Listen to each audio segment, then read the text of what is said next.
ಕಾಲ ಅಂತ ಹೇಳ್ತೀರಲ್ವ, ಅದನ್ನು ಚೆನ್ನಾಗಿ ಗೌರವ ಕೊಡ್ತಾನೆ. ಯದ್ಯಪಿ ತನ್ನ ಶರಣಾಗತನಾಗಿ ಬಂದಿದ್ದ, ತಾನೇ ರಾಜ್ಯ ಕೊಡಿಸಿದ್ದು, ತಾನೇ ಒಳಗೆ ಹೋಗ್ಬೋದಲ್ವ. ಪುರಪ್ರವೇಶ ಮಾಡಲಿಲ್ಲ ರಾಮಚಂದ್ರ, ಪುರಪ್ರವೇಶ ಮಾಡಲಿಲ್ಲ. ಲಕ್ಷ್ಮಣನಿಂದ ಅಭಿಷೇಕ ಮಾಡಿಸಿದ. ಎಲ್ಲಿಗೆ ಹೋದರೂ ತನ್ನ ಪ್ರತಿಜ್ಞೆಯನ್ನು ಕಟ್ಟುನಿಟ್ಟಾಗಿ ಚೆನ್ನಾಗಿ ಪಾಲಿಸಿಕೊಂಡು ಬಂದ. ನಂತರ ವಿಶೇಷವಾಗಿ ಹೋಗಿ ವೈದೇಹಿಗೆ ಹೇಳು, ಅಷ್ಟೇ ಅಲ್ಲ ನಮ್ಮ ಕುಶಲವನ್ನ ಹೇಳು, ಆಕೆ ಕುಶಲವನ್ನು ನಮಗೆ ಬೇಗ ಬಂದು ತಿಳಿಸಯ್ಯ ಅಂತ ಹೇಳಿದಾಗ ಹನುಮಂತ ಬರ್ತಾ ಇದ್ದಾನೆ ಅಶೋಕ ವನಕ್ಕೆ. ಅಲ್ಲಿ ಬಂದಾಗ ನೋಡುತ್ತಾ ಇದ್ದಾಳೆ. ಮೊದಲು ನೋಡಿದ್ರಂತೆ ಯಾರು ಬರ್ತಾ ಇದ್ದಾರೆ ಅಂತ.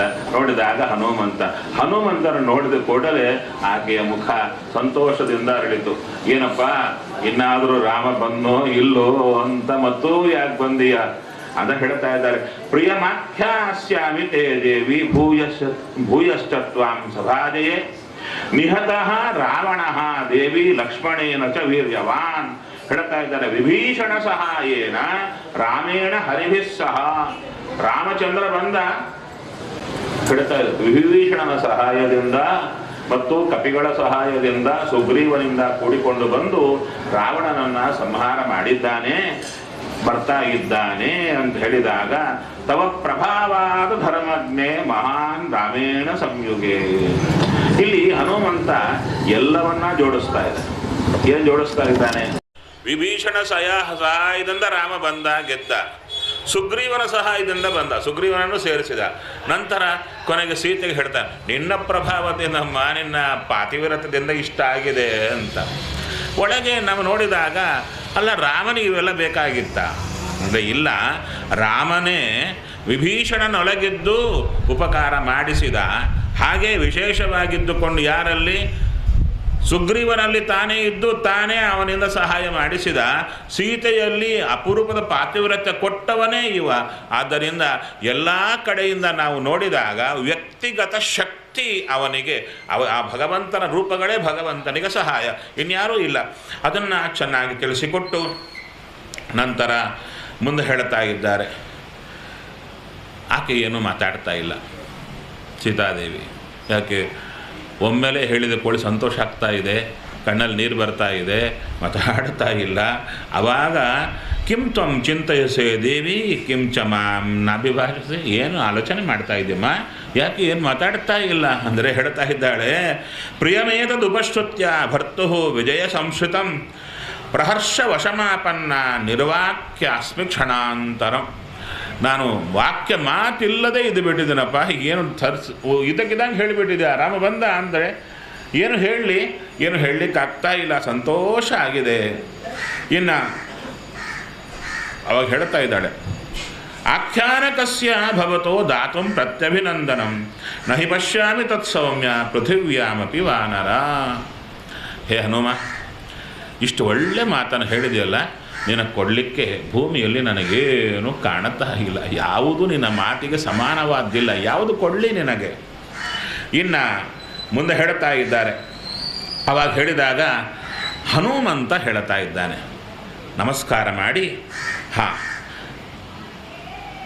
ತವೈತದು ವಚನಂ ಸೌಮ್ಯೆ ಸಾರವತ್ ಸ್ನಿಗ್ಧಮೇವ. ನೀ ಮಾತಾಡಿದ್ದಲ್ಲಮ್ಮ, ಈ ಮಾತೇ ನನಗೆ ದೊಡ್ಡ ರಾಜ್ಯ, ಅದಕ್ಕಿಂತ ನನಗೇನು ಬೇಕಾಗಿಲ್ಲ. ರತ್ನೌಘಾತ್ ವಿವಿಧಾಚ್ಚಾಪಿ ದೇವರಾಜ್ಯಾತ ವಿಶಿಷ್ಯತೆ. ನನಗೆ ಸ್ವರ್ಗಕ್ಕಿಂತ ರತ್ನಗಳಿಗಿಂತ ನಿನ್ನ ಮಾತು ಸಾಕು ತಾಯಿ. ನಿನ್ನ ಮಾತಿನಿಂದ ನಾನು ಸತ್ಕೃತನಾದೆ. ಅರ್ಥತಶ್ಚ ಮಯಾ ಪ್ರಾಪ್ತ ದೇವರಾಜ್ಯಾದಯೋ ಗುಣಾ. ಅದಕ್ಕೆ ಹನುಮಂತನ ಅನುಸಂಧಾನ ಎಂಥದ್ದು, ನಿನ್ನ ಮಾತಿನಿಂದಲೇ ನನಗೆಲ್ಲ ಪ್ರಾಪ್ತಿಯಾಯಿತು ಅಂದರು. ಅಂದರೆ ಅದು ಹೇಳ್ತಾರೆ, ಆಚಾರ್ಯರು ಹೇಳ್ತಾರೆ, ಲಕ್ಷ್ಮೀದೇವಿಯ ಕಣ್ಣಿನ ನೋಟ, ಅದನ್ನು ಪೂರ್ಣ ನೋಟ ಅಲ್ಲ, ಚೂರು ಒಂದು ಕುಡಿಗಣ್ಣಿನ ನೋಟದಿಂದ ಬ್ರಹ್ಮಾದಿಗಳಿಗೆ ಅವರವರ ಪದ ಪ್ರಾಪ್ತಿಯಾಗಿ ಬಿಡುತ್ತೆ. ಅದಕ್ಕೆ ಹೇಳ್ತಾ ಇದ್ದಾರೆ, ನಮ್ಮ ಪದಗಳೆಲ್ಲ ಸ್ವರ್ಗಕ್ಕಿಂತ ರತ್ನಗಳಿಗಿಂತ ದೊಡ್ಡದಾದ ಸತ್ಯಲೋಕ ಪದವಿ. ಆ ಸತ್ಯಲೋಕ ಪದವಿಯೇ ನಿನ್ನ ಅನುಗ್ರಹದಿಂದ ಸಿಕ್ಕಾಗ ಮತ್ತು ಇದಕ್ಕಾಗಿ ನಾನೇ ಯಾಕೆ ಕೇಳಲಿ? ಭೂಮಿಯಲ್ಲಿರುವಂಥದ್ದು ಎಲ್ಲವೂ ಅವರ ಕಂಟ್ರೋಲೇ. ಮತ್ತು ಇವಾಗ ನಮ್ಮನೆಯಲ್ಲಿ ಪದಾರ್ಥಗಳಿವೆ, ಯಾರೋ ಕೇಳಿದ್ರು ಏನು ಬೇಕು ಅಂದರೆ ನಮ್ಮನೆ ಆಗಿದ್ದು ತಂಬಿಗೆ ಬೇಕು ಅಂತ ಕೇಳ್ತೀವ, ನಮ್ಮದೇ ಅದು, ಮತ್ತು ಕೇಳಬೇಕಾಗಿದ್ದೇನಿದೆ. ಆದ್ದರಿಂದ ಯಾವುದೂ ಬೇಡ. ಅದಲ್ಲದೆ ವಿಶೇಷವಾಗಿ ಮುಖ್ಯ ಪ್ರಾಣದೇವರಿಗೆ ಅವರ ಆಶೀರ್ವಾದ ಬಿಟ್ಟು ಏನೂ ಬೇಕಾಗಿಲ್ಲ. ಇನ್ನು ಮುಂದೆ ಹೇಳ್ತಾ ಇದ್ದಾರೆ, ಹತಶತ್ರುಂ ವಿಜಯಿನಂ ರಾಮಂ ಪಶ್ಯಾಮಿ ಸುಸ್ಥಿತಂ ತಸ್ಸ ತದ್ವಚನೇ ಶ್ರುತ್ವ ಮೈಥಿಲಿ ಜನಕಾತ್ಮಜ. ಆ ವಚನ ತದ್ವಚನಂ ಶ್ರುತ್ವ, ಆ ಮಾತನ್ನು ಕೇಳಿ ಹೇಳ್ತಾ ಇದ್ದಾನೆ, ರಾಮ ವಿಜಯನಾಗಿ ಬಂದ, ನೀನು ಬರ್ತಾ ಇದೆಯಲ್ಲ ತಾಯಿ, ನನಗಷ್ಟು ಸಾಕು ಅಂದಾಗ ಅವಾಗ ಹೇಳ್ತಾ ಇದ್ದಾರೆ, ಹನುಮಂತನ ಮಾತನ್ನು ಹೊಗಳ್ತಾ ಇದ್ದಾಳೆ ಸೀತೆ. ಇವೆಲ್ಲ ಇಲ್ಲಿ ಸಿಗುತ್ತೆ ನಮಗೆ, ವಿಶೇಷವಾಗಿ ವಾಲ್ಮೀಕಿ ರಾಮಾಯಣದಲ್ಲಿ ಚೆನ್ನಾಗಿ ಸಿಗುತ್ತೆ. ಅತಿಲಕ್ಷಣ ಸಂಪನ್ನ ಮಾತು ಎಲ್ಲ ಲಕ್ಷಣಗಳಿಂದ ಕೂಡಿಕೊಂಡಿರಬೇಕು. ಅಲ್ಲ, ಲಕ್ಷಣ ಸಂಪನ್ನಂ ಅಂತ ಹೇಳ್ಬೋದಾಗಿತ್ತು. ಅತಿಲಕ್ಷಣ ಸಂಪನ್ನಂ ಅಂದರೆ ಎಲ್ಲರಲ್ಲೂ ಲಕ್ಷಣಗಳಿರುತ್ತೆ, ನಿನ್ನಲ್ಲಿ ಆ ಲಕ್ಷಣಗಳು ಜಾಸ್ತಿ ಇವೆ. ಅಂಥ ಜಾಸ್ತಿಯಿಂದ ಕೂಡಿಕೊಂಡಿರುವಂಥ ಮಾಧುರ್ಯ ಗುಣಭೂಷಣ. ಆ ಮಾತಿನಲ್ಲಿ ವಿಶೇಷವಾಗಿ ಮಾಧುರ್ಯ ಇರಬೇಕು, ಅಂದರೆ ಸಿಹಿ ಇರಬೇಕು. ನಮ್ಮದೆಲ್ಲ ಸ್ವಲ್ಪ ಖಾರ ಜಾಸ್ತಿ ಅಲ್ವಾ? ಊಟವೂ ಖಾರವೇ, ಮಾತು ಖಾರವೇ, ಕಟ್ಟಿಗೆ ತುಂಡು ಮಾಡಿದಂತೆ ಕೊಡ್ತಾ ಇರ್ತೀವಿ. ರಾಮಚಂದ್ರ ನಾವು ಹೇಳ್ತೀವಿ, ನಾವೆಲ್ಲ ಭಾಳ ಫ್ರ್ಯಾಂಕಾಗಿ ಮಾತಾಡ್ತೀವಿ ಅಂತ, ಬಡದಂತೆ ಮಾತಾಡ್ತೀವಿ. ಇಲ್ಲ, ಇದ್ದದ್ದನ್ನು ಹೇಳಿದರು ಇನ್ನೊಬ್ಬರ ಮನಸ್ಸು ನೋವಾಗದಂತೆ ಹೇಳಲಿಕ್ಕೂ ಆಗುತ್ತೆ. ಇದ್ದದ್ದನ್ನೇ ಹೇಳಬಹುದು, ನೋವಾಗದಂತೆ ಹೇಳುವ ಲಕ್ಷಣ ಬೇಕಾ? ಹನುಮಂತನ ಚಿಂತನೆ ಮಾಡಿ ಅಂತ ಹೇಳ್ತಾ ಇದ್ದಾರೆ. ಇನ್ನು ಬುದ್ಧ್ಯಾ ಹ್ಯಷ್ಟಾಂಗಯ ಯುಕ್ತಂ ತ್ವಮೇವ ಅರ್ಹಸಿ ಭಾಷಿತುಂ. ಹನುಮಂತ, ನಿನ್ನು ಬಿಟ್ಟರೆ ಈ ಥರ ಮಾತಾಡಲಿಕ್ಕೆ ಯಾರಿಗಾಗಲ್ಲಯ್ಯ ಅಂತ ಹೇಳ್ತಾ ಇದ್ದಾರೆ. ನಂತರ ಶ್ಲಾಘನೀಯ ಅನಿಲಸತ್ವಂ ಸುತಃ ಪರಮಧಾರ್ಮಿಕ ಬಲಂ ಶೌರ್ಯಂ. ಯಾರು ನಮ್ಮನ್ನು ಹೊಗಳಬೇಕು? ಯಾರ್ಯಾರೋ ನಮ್ಮನ್ನು ಹೊಗಳಿದ್ರೆ ಏನು ಉಪಯೋಗ? ಏನು ಪ್ರಚಂಡ, ಏನು ಭಾಗವತ ಪ್ರಚಂಡ, ರಾಮಾಯಣ ಪ್ರಚಂಡ, ಏನೇನೋ ಬಿರುದುಗಳು ಎಲ್ಲ ಶಾಲುಗಳು ಕೊಟ್ಟರೆ ಏನು ಉಪಯೋಗ? ಮೇಲಿನವರು ಗುರುತಿಸಬೇಕು ನಮ್ಮನ್ನು. ಸೀತಾದೇವಿ ಹನುಮಂತನ ಗುಣಗಳ ಪಟ್ಟಿ ಆಕೆ ಬಾಯಿಯಿಂದ ಬರ್ತಾ ಇದೆ. ಹೇಳ್ತಾ ಇದ್ದಾಳೆ, ನೀನು ಶ್ಲಾಘನೀಯನಾಗಿದ್ದಿ, ಅಂದರೆ ವಾಯುದೇವರ ಮಗನಾಗಿದ್ದಿ, ಪರಮಧಾರ್ಮಿಕನಾಗಿದ್ದಿ, ಬಲ, ಶೌರ್ಯ, ಜ್ಞಾನ, ಪರಾಕ್ರಮ, ಆದಮೇಲೆ ವಿಶೇಷವಾಗಿರತಕ್ಕಂಥ ಸತ್ವ, ದಾಕ್ಷಿಣ್ಯ, ತೇಜಸ್ಸು, ಕ್ಷಮ, ಧೃತಿ, ಸ್ಥೈರ್ಯ, ಇಷ್ಟರ ಜೊತೆಗೆ ವಿನೀತತ್ವ ಹೇಳ್ತಾ ಇದ್ದಾರೆ. ನ ಸಂಶಯ ಏತೇನ್ಯ ಮತ್ತು ಹೇಳ್ತಾರೆ, ಅಮ್ಮ ಇಟ್ಟೇನಾ ಏನಾದರೂ ಇದೆಯಾ? ಏತೇ ಚ ಅನ್ಯೇ ಚ ಬಹವಃ ಗುಣಸ್ತ್ವಯೇವ ಶೋಭನಾಃ. ಆ ಶಬ್ದ ನೋಡಬೇಕು. ತ್ವಯ್ಯೇವ ಶೋಭನಾಃ, ನಿನ್ನಲ್ಲೇ ಈ ಗುಣಗಳು ಪರಮಶೋಭನಯ್ಯ, ಮಿಕ್ಕವರಲ್ಲಿ ಯಾಕೆ ದೋಷಗಳು ಸೇರುತ್ತೆ? ಋಜುಗಣಸ್ಥರಲ್ಲಿ ಮಾತ್ರ ಎಲ್ಲ ಗುಣಗಳು ಶೋಭನ, ದೋಷರಹಿತವಾದ್ದು. ಮಿಕ್ಕವರಲ್ಲಿ ಚೂರೋಚ್ಚಾರೋ ದೋಷ ಸಹಿತವಾದ್ದೇ. ಅದಕ್ಕೆ ತ್ವಯ್ಯೇವ ಶೋಭನಾಃ ಅಂತ ಹೇಳ್ತಾ ಇದ್ದಾರೆ. ನಂತರ ಹನುಮಂತ ನಮಸ್ಕಾರ ಮಾಡಿ ಹೇಳ್ತಾ ಇದ್ದಾನೆ, ಅಮ್ಮ ಒಂದು ಸಲ ಅಪ್ಪಣೆ ಕೊಡ್ತೀಯಾ? ಯಾಕಪ್ಪ, ಏನು ಮಾಡಬೇಕು?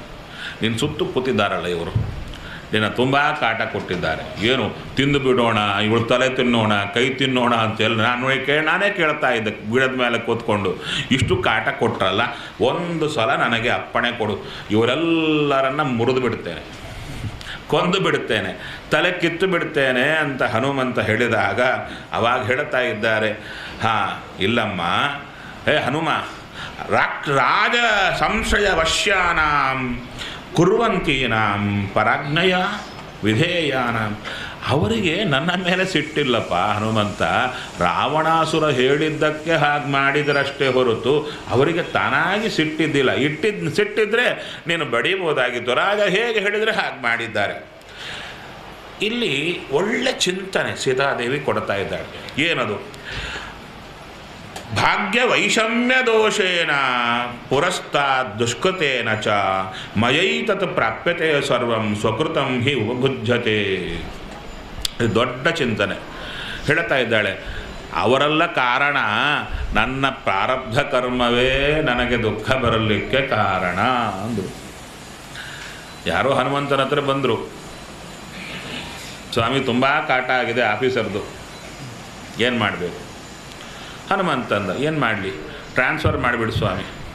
ಆಯ್ತಪ್ಪ, ಟ್ರಾನ್ಸ್ಫರ್ ಮಾಡಿಬಿಟ್ಟು ಇನ್ನೊಬ್ಬ ಒಳ್ಳೆ ಆಫೀಸರ್, ಜಗತ್ತಿನಲ್ಲೇ ಪ್ರಖ್ಯಾತಿ, ಬಹಳ ಒಳ್ಳೆಯ ಅಂತ ಬಂದ, ಎಲ್ಲರಿಗೂ ಕ್ಲೋಸ್, ಇವನೊಬ್ಬನ ಕಾಟ ಕೊಡ್ತಾ ಇದ್ದಾನೆ. ಮತ್ತು ಹನುಮಂತನ ಹತ್ರ ಬಂದ, ಸ್ವಾಮಿ ಎಲ್ಲರಿಗೂ ಒಳ್ಳೆಯವ, ನನಗೆ ಮಾತ್ರ ಕೆಟ್ಟವ. ಅವಾಗ ಹೇಳಿದರು, ಯಾರು ಬಂದರೂ ನಿನ್ನ ಕಾಟ ಕೊಡ್ತಾರೆ ಗೊತ್ತಾ? ಅದ್ಯಾಕೆ ಸ್ವಾಮಿ, ನಿನ್ನ ಪ್ರಾರಬ್ಧ ಕೂತಿದೆ, ಅದಕ್ಕೆ ನನ್ನ ಸೇವಾ ಮಾಡೋದು, ಅವರನ್ನು ಟ್ರಾನ್ಸ್ಫರ್ ಮಾಡುವಂತ ಮಾಡಬೇಡ, ನಿನ್ನ ಪ್ರಾರಬ್ಧ ಹೋಗಲಿ ಅಂತ ಮಾಡು. ಹೋದರೆ ಯಾರಾದರೂ ನಿನ್ನ ಒಳ್ಳೆಯದಾಗಿ ಮಾತಾಡಿಸ್ತಾರೆ, ನಿನ್ನ ಕರ್ಮ ಇರೋವರೆಗೂ ಹೀಗೆ. ಆ ರೀತಿಯಲ್ಲಿ ಹೇಳ್ತಾರೆ, ಮಯೈತದ ಪ್ರಾಪ್ಯತೆ ಸರ್ವಂ ಸ್ವಕೃತಂ ಹಿ ಉಪಭುಜ್ಯತೆ. ಆದ್ದರಿಂದ ಅವರನ್ನು ದೂಷಣೆ ಮಾಡಬೇಡ ಅಂತ ಚೆನ್ನಾಗಿ ಹೇಳಿದಾಗ ಹನುಮಂತ ಆಕೆಯಿಂದ, ತಾಯಿ ನಾನು ಹೊರಡುತ್ತೇನೆ, ರಾಮಚಂದ್ರನಿಗೆ ವಿಶೇಷವಾಗಿ ಹೇಳುತ್ತೇನೆ ಅಂತ ಹೇಳಿ ಹೊರಟಿದಾಗ ರಾಮಚಂದ್ರ ವಿಶೇಷವಾಗಿ ವಿಭೀಷಣನಿಗೆ ಹೇಳುತ್ತಾ ಇದ್ದಾನೆ, ವೈದೇಹಿಯನ್ನು ಕರಕೊಂಡು ಬನ್ನಿ ಇಲ್ಲಿಗೆ. ದಿವ್ಯಾಂಗರಾಗಾಂ ವೈದೇಹೀಂ ದಿವ್ಯಾಭರಣಭೂಷಿತಾಂ ಇಹ ಸೀತಾಂ ಶಿರಸ್ನಾತಾಂ ಉಪಸ್ಥಾಪಯ ಮಾಚಿರಂ. ಅಲ್ಲಿ ಒಳ್ಳೆ ಒಳ್ಳೆ ಮಾತುಗಳು ಹೇಳುತ್ತಾ ಇದ್ದಾರೆ. ತಲೆ ಮೇಲೆ ಸ್ನಾನ ಮಾಡಿದಂಥ ಸೀತೆಯನ್ನು ಕರಕೊಂಡು ಬನ್ನಿ ಅಂದರು. ಯಾಕೆ ತಲೆ ಸ್ನಾನ ಯಾಕೆ ಮಾಡಬೇಕು? ಇದಕ್ಕೆ ಇನ್ ಪರ್ಟಿಕ್ಯುಲರ್ ಹೇಳ್ತಾ ಇದ್ದಾರೆ. ಶಿರಸ್ನಾತ ಅಂದರೆ ಸತ್ತವನ ಮನೆಯಿಂದ ಬರ್ತಾ ಇದ್ದಾಳೆ. ಯಾರು? ಈ ರಾವಣಾಸುರ ಸತ್ತವನ ಮನೆಯಿಂದ ಬರುವಾಗ ದರಿದ್ರ ಬಿಟ್ಟೋಯಿತು ಅಂತ ಸ್ನಾನ ಮಾಡ್ತೀವಲ್ಲ, ಆ ಥರ ಅವಳು ಸ್ನಾನ ಮಾಡಿಕೊಂಡು ಬರಬೇಕು ಅಂತ ಹೇಳಿದಾಗ, ದಿವ್ಯಾಭರಣ ಭೂಷಣ ಮಾಡಿ ಆಗಿ ಬರಬೇಕು ಅಂತ ಹೇಳಿದಾಗ ವಿಶೇಷ ಬರಬೇಕಾಚ. ನಮಸ್ಕಾರ. ವಿಭೀಷಣ ಮೂರ್ಧನಿ ವಂದಾಂಜಲಿ ಶ್ರೀಮಾನ್ ವಿನೀತೋ ರಾಕ್ಷಸೇಶ್ವರ. ಒಳ್ಳೆ ವಿಶೇಷವಾಗಿ ಆಕೆಗೆ ಹೇಳುತ್ತಾಯ, ಅಮ್ಮ ರಾಮನ ಆಜ್ಞೆ ಆಗಿದೆ, ಶಿರಸ್ನಾನ ಮಾಡಿಕೊಂಡು ಬರಬೇಕು ಅಂತ ಹೇಳಿದಾಗ ಆಕೆ ಬರ್ತಾ ಇದ್ದಾಳೆ. ವಿಶೇಷವಾಗಿ ಅಸ್ನಾತ್ವ ದ್ರಷ್ಟುಮಿಚ್ಛಾಮಿ ಭ್ರಾತರಂ ರಾಕ್ಷಸೇಶ್ವರ ಆಕೆ ಹೇಳ್ತಾ ಇದ್ದಾಳೆ. ಅಂದರೆ ಆಕೆ ತಾನು ಲಂಕಾಪುರಿ ಪ್ರವೇಶ ಮಾಡಿದಾಗಲಿಂದ ಸ್ನಾನ ಮಾಡಿದ್ಲೋ ಇಲ್ವೋ ಅಂತ ಮತ್ತು ಪ್ರಶ್ನೆಯಲ್ಲಿ ಮಾಡಲೇ ಇಲ್ಲ ಅಂತ ಹೇಳಿದರು. ಯಾಕೆ? ರಾಮನ ದರ್ಶನ ಇಲ್ಲದೆ ಏನೂ ಇಲ್ಲ, ಅವನ ಜಪದಲ್ಲೇ ಇರ್ತೇನೆ ಅಂತಿದ್ಲು. ಯಾಕಂದರೆ ಸ್ನಾನ ಮಾಡಿಬಿಟ್ರೆ ರಾವಣನಿಗೆ ಅನುಮಾನ ಬರುತ್ತೆ, ಓಹೋ ವಸ್ತ್ರ ಕೊಳ್ಳ ಇನ್ನೊಂದು ಕೊಳ್ಳ ಅಂತ ಬರ್ತಾನವ, ಅದಕ್ಕೆ ಸ್ನಾನವೇ ಮಾಡಬಾರದು ಅಂತ ಅಷ್ಟೂ ಕಾಲ ಸ್ನಾನ ಮಾಡದೆ, ಅದಕ್ಕೆ ಅಸ್ನಾತ್ವ ದ್ರಷ್ಟುಮಿಚ್ಛಾಮಿ, ರಾಮಚಂದ್ರನನ್ನು ನಾನು ಸ್ನಾನ ಮಾಡದೇನೆ ನೋಡಬೇಕು ಅಂತಿದ್ದೇನೆ. ಆದರೆ ಭಗವಂತನ ವಿಶೇಷವಾಗಿ ಆ ಮಾತಿನಿಂದ ಯಥಾಹ ರಾಮೋ ಭರ್ತಾತೆ ತತ್ತಥಾ ಕರ್ತುಮರ್ಹಸಿ, ರಾಮಚಂದ್ರ ಹೇಳಿದ್ದಾನಮ್ಮ ಸ್ನಾನ ಮಾಡಿಕೊಂಡು ಬರಬೇಕಂತೆ. ಆವಾಗ ಸೀತಾಂ ಶಿರಸ್ನಾತಾಂ ಸಂಯುಕ್ತಾಂ ಪ್ರತಿಕರ್ಮಣ ಮಹಾರ್ಹ ಆಭರಣೋಪೇತಾಂ ಮಹಾರ್ಹ ಅಂಬರಧಾರಿಣೀಂ ಆರೋಪ್ಯ ಶಿಬಿಕಾಂ ದೀಪ್ತಾಂ. ಒಳ್ಳೆ ಪಾಲಕಿಯಲ್ಲಿ ಕೂಡಿಸಿಕೊಂಡು, ಇದು ಯಾಕೆ ಪ್ರಾಣ ಬಂದು ಹೋಗ್ತಾ ಇದೆ? ಲೂಸ್ ಕನೆಕ್ಷನ್ ಇದೆಯಾ? ಅಲ್ಲ, ಕರೆಂಟೇ ಇದೆ ನೋಡಿಕೊಂಡೆ. ಹಾಂ, ವಿಶೇಷವಾಗಿ ಪಾಲಕಿಯಲ್ಲಿ ಕೂಡಿಸಿಕೊಂಡು ಬರ್ತಾ ಇದ್ದಾನೆ ವಿಭೀಷಣ. ಎಲ್ಲ ರಾಕ್ಷಸರು ಹೊತ್ಕೊಂಡು ಬರ್ತಾ ಇದ್ದಾರೆ ನೋಡಿ. ಕಾಲ ಕಲ್ತು ಬಂದರೆ ಕಾಟ ಕೊಟ್ಟ ರಾಕ್ಷಸರೇ ಹೊತ್ತುಕೊಂಡು ಬರ್ತಾರೆ ಅಂತ. ಅದಕ್ಕೆ ರಾಮಚಂದ್ರನ ಕರುಣೆ ಆದರೆ ಏನಾದರೂ ಆಗುತ್ತೆ. ಆ ರೀತಿಯಾಗಿ ಪ್ರಣತಶ್ಚ ಪ್ರಹೃಷ್ಟಶ್ಚ ಪ್ರಾಪ್ತಾಂ ಸೀತಾಂ ನವೇದಯತ್. ರಾಮಚಂದ್ರ ಕಣ್ಣು ಮುಚ್ಚಿಕೊಂಡು ಕೂತಿದ್ದಂತೆ.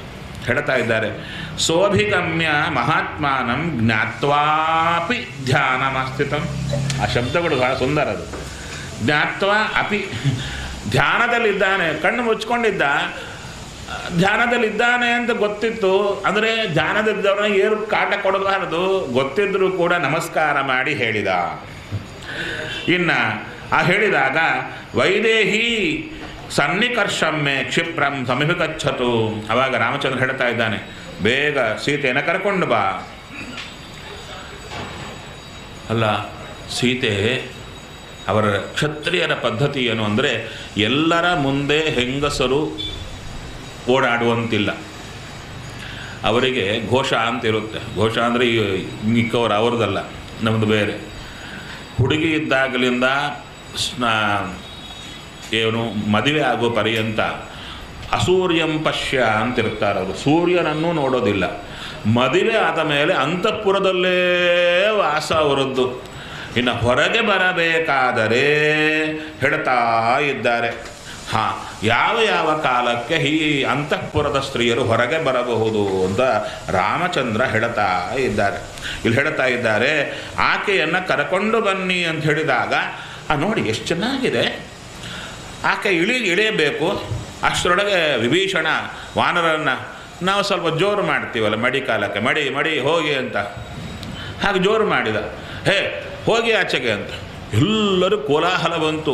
ಕಪಿಗಳೆಲ್ಲ ಸರಿದು ಹೋಗ್ತಾ ಇದ್ದಾರೆ ಹೆದರ್ಕೊಂಡು. ಅದನ್ನು ನೋಡಿ ರಾಮಚಂದ್ರ ಹೇಳ್ತಾ ಇದ್ದಾನೆ, ಉತ್ಸಾರ್ಯಮಾಣಾಂತಾನ್ ದೃಷ್ಟ ಸಮಂತಾತ್ ಜಾತ ಸಂಭ್ರಮಾನ್ ದಾಕ್ಷಿಣ್ಯಾತ್ ಅಮರ್ಷಾಚ್ಚ ವಾರಯಾಮಾಸ ರಾಘವ. ವಿಭೀಷಣ, ಯಾಕೆ ಅವನ್ನ ಸರಿಸ್ತಾ ಇದೆಯಾ? ಆಚೆ ಹೋಗಿ ಅಂತ. ಯಾಕೆ? ನಾವು ನನ್ನವರಯ್ಯ ಹೇಳ್ತಾ ಇದ್ದಾರೆ. ಕಿಮರ್ಥಂ ಮಾಮನಾದೃತ್ಯ ಕ್ಲಿಶ್ಯತೆಯಂ ತ್ವಯಾ ಜನಃ. ನನ್ನನ್ನು ಅನಾದರ ಮಾಡಿ ಅವ್ರನ್ನ ಯಾಕೆ ತೊಂದರೆ ಕೊಡ್ತಾ ಇದೆಯಾ ಅಂದರೆ ಅವರಿಗೆ ತೊಂದರೆ ಕೊಡೋದು ನನಗನಾದರ ಅಂತ ಹೇಳ್ತಾ ಇದ್ದಾನೆ. ಯಾಕೆ? ನಿವರ್ತಯೇನ ಉದ್ವೇಗಂ ಜನೋಯಂ ಸ್ವಜನೋ ಮಮ. ಅಂದರೆ ವಿಭೀಷಣನ ತಲೆಯಲ್ಲಿ ಏನಿತ್ತು, ನಿನ್ನವರ ಮಧ್ಯೆ ಸೀತೆ ಬರಬೇಕು, ಇವರು ಬೇರೆಯವರು, ಆದ್ದರಿಂದ ಸೀತೆ ಬೇರೆಯವರ ಮಧ್ಯೆ ಬರಬಾರದಲ್ಲ. ಅಂದರೆ ಇವರೆಲ್ಲ ನನ್ನವರೇ, ಆದ್ದರಿಂದ ಸೀತೆ ಬರಬಹುದು. ಹೌದಾ? ಬರ್ಬೋದಾ? ಅದಕ್ಕೆ ಹೇಳ್ತಾ ಇದ್ದಾರೆ, ವ್ಯಸನೇಶು ನ ಕೃಚ್ಛೇಷು ನ ಯುದ್ಧೇಶು ಸ್ವಯಂವರೇ ನ ಕ್ರತೌ ನೋ ವಿವಾಹೇ ವಾ ದರ್ಶನಂ ದೂಷ್ಯತೆ ಸ್ತ್ರೀಯಾ. ಹೇಳ್ತಾ ಇದ್ದಾರೆ, ಈ ಅಂತಃಪುರವಾಸಿಗಳಾದವರಿಗೆ ಕಷ್ಟ ಬಂದಾಗ, ವಶವಾಗಿ ಯುದ್ಧ ಬಂದಾಗ, ಸ್ವಯಂವರದಲ್ಲಿ, ಕ್ರತುವಿನಲ್ಲಿ, ವಿವಾಹದಲ್ಲಿ ಇಂಥ ಕಡೆ ದರ್ಶನ ಎಂಬುದು ದೋಷ ಅಲ್ಲ. ಆದ್ದರಿಂದ ಎಲ್ಲರ ಮಧ್ಯೆ ಕರ್ಕೊಂಡು ಬನ್ನಿ ಅಂತ ಹೇಳಿದಾಗ ವಿಶೇಷವಾಗಿ ಹೇಳುತ್ತಾರೆ, ಸಮೀಪೇ ಮಮ ವೈದೇಹೀಂ ಪಶ್ಯಂತ್ವೈತೆ ವನೋಕಸಃ. ಇವರೆಲ್ಲರೂ ನೋಡಲಿ ವೈದೇಹಿಯನ್ನು, ಯಾಕಂದ್ರೆ ನೋಡಲೇ ಇಲ್ಲ. ಆಕೆಗಾಗಿ ತಾನೇ ಒದ್ದಾಡಿದ್ದವರೆಲ್ಲ, ಆಕೆ ನೋಡಲಿಕ್ಕೆ ನೀವೇ ಯಾಕೆ ಅಡ್ಡ ಮಾಡ್ತಾ ಇದ್ದೀರಿ? ಆಕೆನ ನೋಡಲಿ. ಸರಿ, ಆಕೆ ಬರ್ತಾ ಇದ್ದಾಳೆ. ರಾಮಚಂದ್ರನ ಮಾತುಗಳು ನೋಡಬೇಕು. ಇಲ್ಲಿ ಸ್ವಲ್ಪ ತುಂಬ ಟೈಮ್ ಭಾಳ ಫಾಸ್ಟಾಗಿ ಹೋಗುತ್ತೆ. ಯಾಕೋ ಇಲ್ಲಿ ಈಗ ಕೂತಿದ್ದೆ, ಇವಾಗೆ ಸರಿ ಟೈಮ್ ಪೀಸ್ ಏನಾದರೂ ಫಾಸ್ಟ್ ಇದೆಯಾ? ರಾಮಚಂದ್ರ ಹೇಳ್ತಾ ಇದ್ದಾನೆ, ಹೇ ಸೀತಾ, ನನ್ನ ಪೌರುಷ ಸತ್ಯ ಆಯಿತು. ಇವ ಕದ್ದುಕೊಂಡು ಬಂದಿದ್ದೆ ನಾನಿಲ್ಲದಿದ್ದರೆ. ಕ್ಷತ್ರಿಯನಾಗಿ ನಿನ್ನನ್ನು ಅವನಿಂದ ಬಿಡಿಸೋದು ನನ್ನ ಧರ್ಮ ಆಗಿತ್ತು. ಅಷ್ಟು ಮಾತ್ರ ಮಾಡಬೇಕು, ನಾನು ಮಾಡಿದ್ದಾಯಿತು. ಇವಾಗೇನು ಹೇಳ್ತಾ ಇದ್ದಾರೆ, ಅಲ್ಲ ನಾನು ತಪ್ಪು ಮಾಡಿದ್ದ, ಇಲ್ಲಿ ಬಂದದ್ದು ನಾನ ಅಂದರೆ ದೈವ ಸಂಪಾದಿತ ದೋಷ ಹೇಳ್ತಾರೆ. ದೈವ ನಿನ್ನ ಪ್ರಾರಬ್ಧ ಕರ್ಮದಿಂದ ಬಂದಿದೆ ದೋಷ. ಪರಪುರುಷನ ಮನೆಯಲ್ಲಿ ವಾಸ ಮಾಡಿಕೊಂಡಿದ್ದೀಯ, ಆದ್ದರಿಂದ ತದ್ಗಚ್ಛ ತ್ವಾನುಜಾನೇದ್ಯ ಯಥೇಷ್ಟಂ ಜನಕಾತ್ಮಜೆ. ನಿನ್ನ ಬಿಡಿಸೋದು ಮಾತ್ರ ನನ್ನ ಕರ್ತವ್ಯ ಆಗಿತ್ತು. ಆದ್ದರಿಂದ ನೀನು ಎಲ್ಲಿಗೆ ಬೇಕಾದರೂ ಹೋಗಬಹುದು. ನೋಡಿ ಅಂತ ಮಾತು. ಇಷ್ಟೂ ಕಷ್ಟಪಟ್ಟು ಬಂದು ಸೀತಾದೇವಿಗೆ ರಾಮಚಂದ್ರ ಮಾತಾಡುವ ಇಂಥ ಮಾತುಗಳ್ರಿ. ಇದು ದೊಡ್ಡ ಸಬ್ಜೆಕ್ಟು. ರಾಮಚಂದ್ರನ ಮೇಲೆ ಈಗಲೂ ಬಾಂಬ್ ಹಾಕ್ತಾ ಇರ್ತಾರೆ. ಏನು? ಹೆಂಡತಿಯನ್ನು ಬಿಟ್ಟವ, ಹೆಂಡತಿಯನ್ನು ಬೆಂಕಿಯಲ್ಲಿ ಹಾಕಿದವ. ಹೌದೋ? ಅದಕ್ಕೆ ಬುಡ ನೋಡಿಕೊಳ್ಳದೆ ಸುಮ್ಮನೆ ಮೇಲಕ್ಕೆ ಹಾರಿದರೆ ಹೇಗೆ?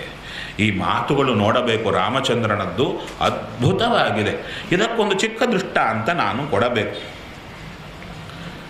ಇಲ್ಲಿ ಹೇಳ್ತಾ ಇದ್ದಾರೆ, ನೀವು ಭಾರತ ಕೇಳಿದ್ದೀರಲ್ವ, ಶಕುಂತಲ ದುಷ್ಯಂತರ ಚರಿತ್ರೆ. ಯದ್ಯಪಿ ನಮ್ಮವರು ತಿರುಚಿ ಬರೆಯೋದರಲ್ಲಿ ಅಗ್ರಗಣ್ಯರು ನಮ್ಮವರೆಲ್ಲ. ಅದರಲ್ಲಿ ಶಕುಂತಲೆ ದುಷ್ಯಂತ ಊರಿಗೆ ಹೋದ ಮೇಲೆ, ಅವರು ಸಂಗಮ ಆಗಿ ಊರಿಗೆ ಹೋದ ಮೇಲೆ ಯಾರು ಋಷಿಗಳು ಬಂದರು, ದುರ್ವಾಸರು ಬಂದರು, ಶಾಪ ಕೊಟ್ಟರು, ನಿನ್ನ ಗಂಡ ಮರ್ತು ಹೋಗ್ತಾನೆ ಅಂತ ಹೇಳಿ ಏನೋ ಉಂಗರ ಏನೋ ಕತೆ ಬರುತ್ತಲ್ಲ, ಅದು ಭಾರತದಲ್ಲಿ ಇಲ್ಲವೇ ಇಲ್ಲ. ಏನಿದೆ ಅಂದರೆ ಆಕೆ ಹೋಗ್ತಾಳೆ ಅಲ್ಲಿಗೆ. ಹೋದಾಗ ಹೀಗೇ ಮಾತಾಡ್ತಾನೆ ರಾಜ, ಎಲ್ಲ ಮಾತಾಡ್ತಾನೆ. ಹೋಗು ನೀನು, ಬೇಡ ಅಂತಾನೆ. ಅವಾಗ ಆಕೆ ತುಂಬ ಹೇಳ್ತಾಳೆ. ಮಾತುಗಳೆಲ್ಲ ಆದಮೇಲೆ ಇವೆಲ್ಲ ಮಾತು ಬೇಡ, ನಿನ್ನನ್ನು ನಾನು ಸ್ವೀಕಾರ ಮಾಡಲ್ಲ ಅಂತಾನೆ. ಆವಾಗ ಆಕಾಶವಾಣಿ ಆಗುತ್ತೆ, ಆಕೆ ದುಷ್ಟಳಲ್ಲ ಸಚ್ಚರಿತ್ರಳು ಅಂತ ಹೇಳಿದಾಗ ಸ್ವೀಕಾರ ಮಾಡಬೇಕು ಅಂದಾಗ ಆವಾಗ ಹೇಳುತ್ತಾನೆ ದುಷ್ಯಂತ, ನನಗೆ ಮೊದಲೇ ಗೊತ್ತಿತ್ತು ಅಷ್ಟೇ ಅಲ್ಲ, ನಾನು ಅವಳನ್ನು ಮರ್ತೇ ಹೋಗಲಿಲ್ಲ.